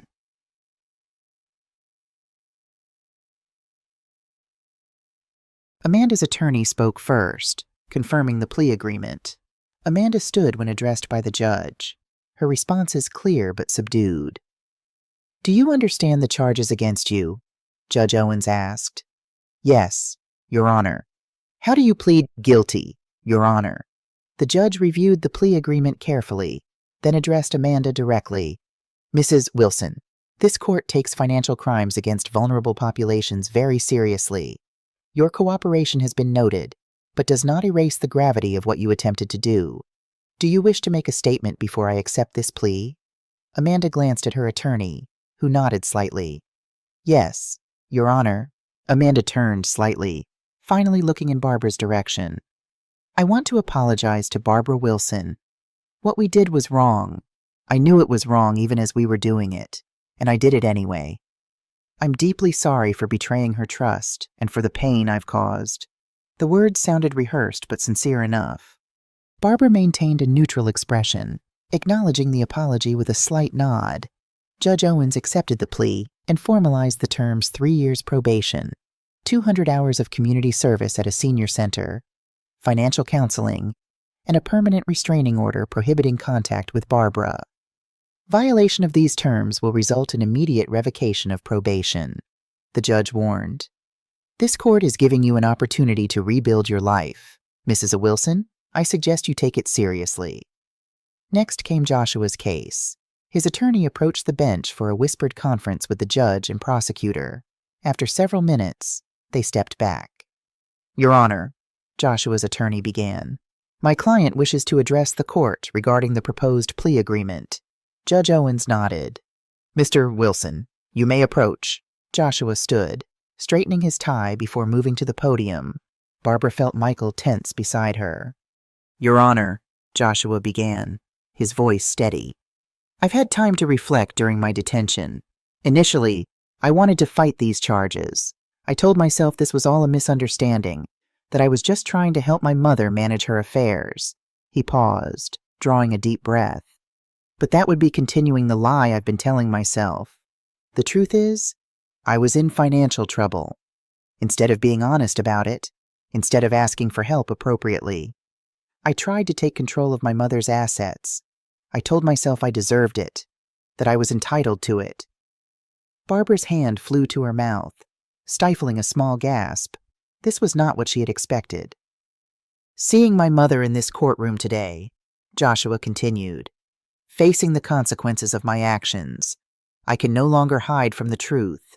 I am guilty of these charges. I accept full responsibility, and I accept the terms of the plea agreement." Judge Owens studied him carefully. "Mr. Wilson, are you making this statement freely and voluntarily, without coercion?" "Yes, Your Honor." "And you understand that by pleading guilty, you waive your right to trial?" "I do." The judge nodded. "Very well. This court accepts your guilty plea to both charges. Before I formalize the sentencing, Mrs. Barbara Wilson is present and has the right to make a victim impact statement.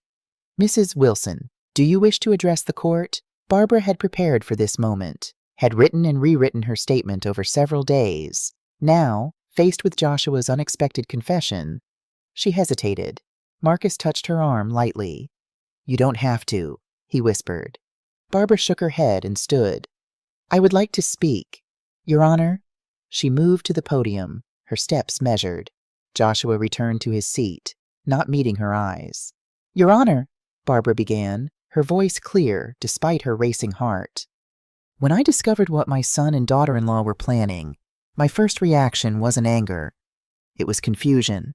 I couldn't understand how the child I had raised, the family I thought we were, could have come to this point." She paused, gathering her thoughts. "The financial aspect of this case is significant, but it's not what hurt the most. What hurt was the fundamental disrespect to the assumption that because I am older, I am incapable. The belief that my resources were there for the taking rather than earned through decades of work and careful planning." Judge Owens nodded, encouraging her to continue. "Elder financial abuse is often invisible. Many victims never report it out of shame or fear or misplaced loyalty. I almost didn't. I almost convinced myself that family loyalty should outweigh self-protection." Barbara turned slightly, allowing herself to look directly at Joshua for the first time. "I want this court to know that while I support appropriate consequences, I do not seek vengeance. What I seek is recognition. Recognition that older adults deserve respect and autonomy. Recognition that family relationships should be built on mutual respect, not exploitation." She turned back to the judge. "Your Honor, I believe the proposed plea agreement is fair. It provides consequences while allowing for rehabilitation. That is what I hope for, that my son will use this opportunity to rebuild his life on better foundations." "Thank you, Mrs. Wilson," Judge Owens said, genuine respect in her tone. "Your grace in this difficult situation is commendable." The judge then formalized Joshua's sentence: 18 months suspended, 5 years probation, restitution payments, mandatory financial and psychological counseling, and the restraining order. "Mr. Wilson," she concluded, "you have been given a second chance largely due to your mother's compassion. I suggest you reflect deeply on that gift." "Yes, Your Honor," Joshua replied quietly. As the proceedings concluded, Barbara felt a profound exhaustion settle over her. It was done. The legal process had reached its resolution. What remained was the longer, more complex process of emotional healing. Outside the courtroom, as they waited for the elevator, Barbara saw Joshua being led toward the exit by his attorney. Their eyes met across the marble hallway. Joshua hesitated, then gave a small, uncertain nod, not quite an apology, not quite a reconciliation, but perhaps an acknowledgement. Barbara returned the gesture before the elevator doors closed between them. "Are you okay?" Michael asked as they descended. "I will be," Barbara answered honestly. "It's a beginning, not an ending." Eleanor squeezed her hand. "You were magnificent in there. I just spoke the truth. Sometimes that's the most magnificent thing of all," Eleanor replied. 6 months after the arraignment, Barbara stood in her garden, pruning roses in the warm spring sunshine. The bushes Robert had planted years ago were thriving, their new growth promising abundant blooms in the coming months. Life had settled into a different rhythm. Michael had returned to Colorado after staying for 3 weeks following the court proceedings. He called twice weekly now, their conversations deeper and more meaningful than before. Eleanor remained a constant presence, though she had finally stopped treating Barbara as if she might shatter at any moment. The security system still beeped faithfully, but Barbara no longer startled at its sounds. The cameras remained, though she checked them less frequently. Caution had become habit rather than fear. She had received periodic updates from the probation department. Both Joshua and Amanda were complying with their court requirements. They had divorced, a development that surprised no one. Amanda had moved to another state to restart her real estate career. Joshua had found work at a local community college, teaching history part-time, returning to the path he had abandoned years ago. He had not attempted contact. Barbara had not expected him to. The restraining order provided a legal boundary, but the emotional distance required no enforcement.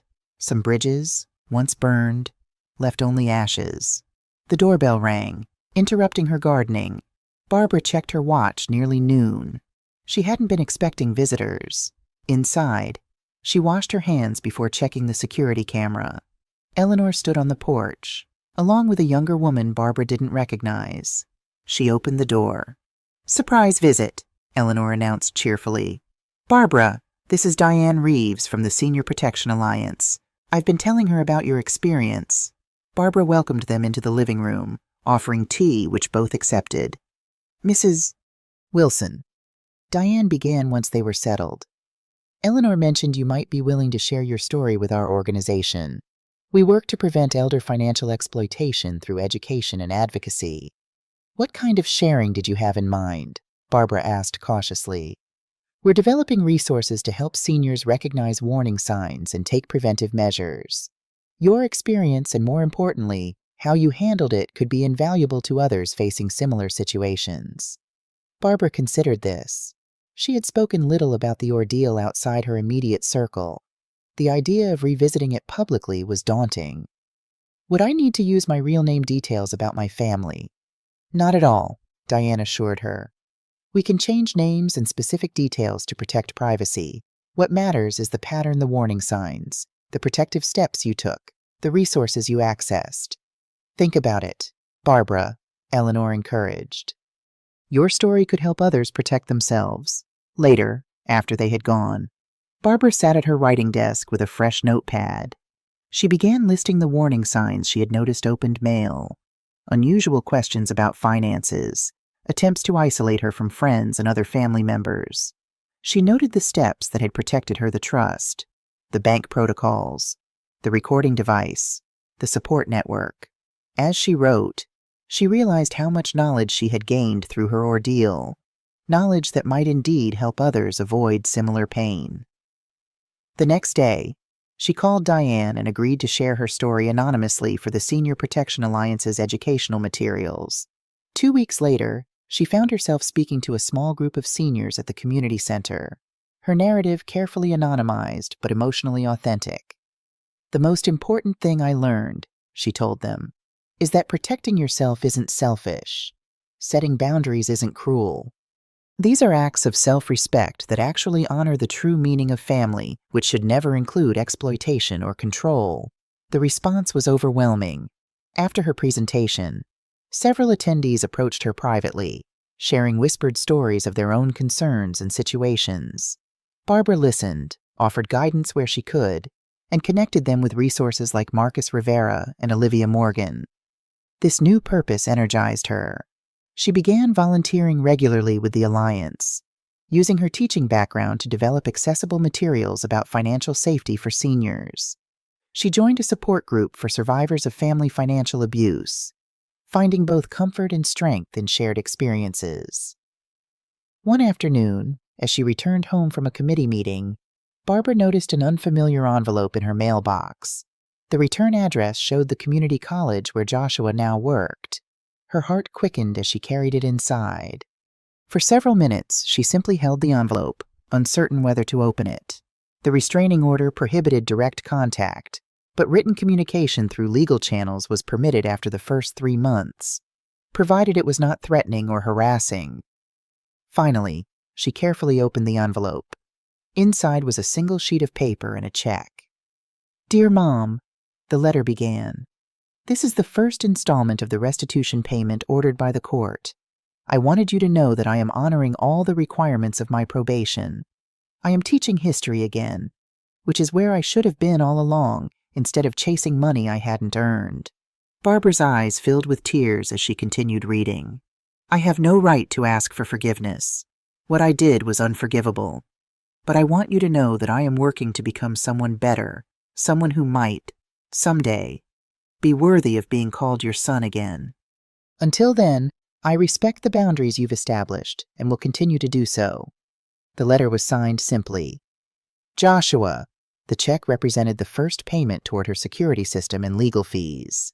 Barbara set it aside, her feelings too complex to parse immediately. The letter wasn't an explicit apology, but it acknowledged wrongdoing. It wasn't a plea for reconciliation, but it expressed hope for redemption. It was, perhaps, a beginning. That evening, She called Michael and read him the letter. "What do you think?" she asked when she finished.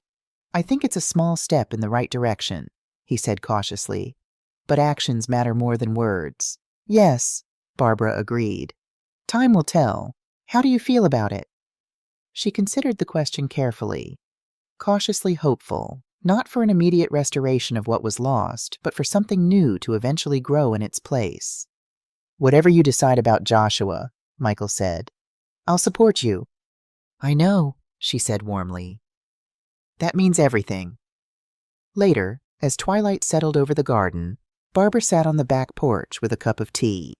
The roses were budding, preparing for their summer display. The air was sweet with promise.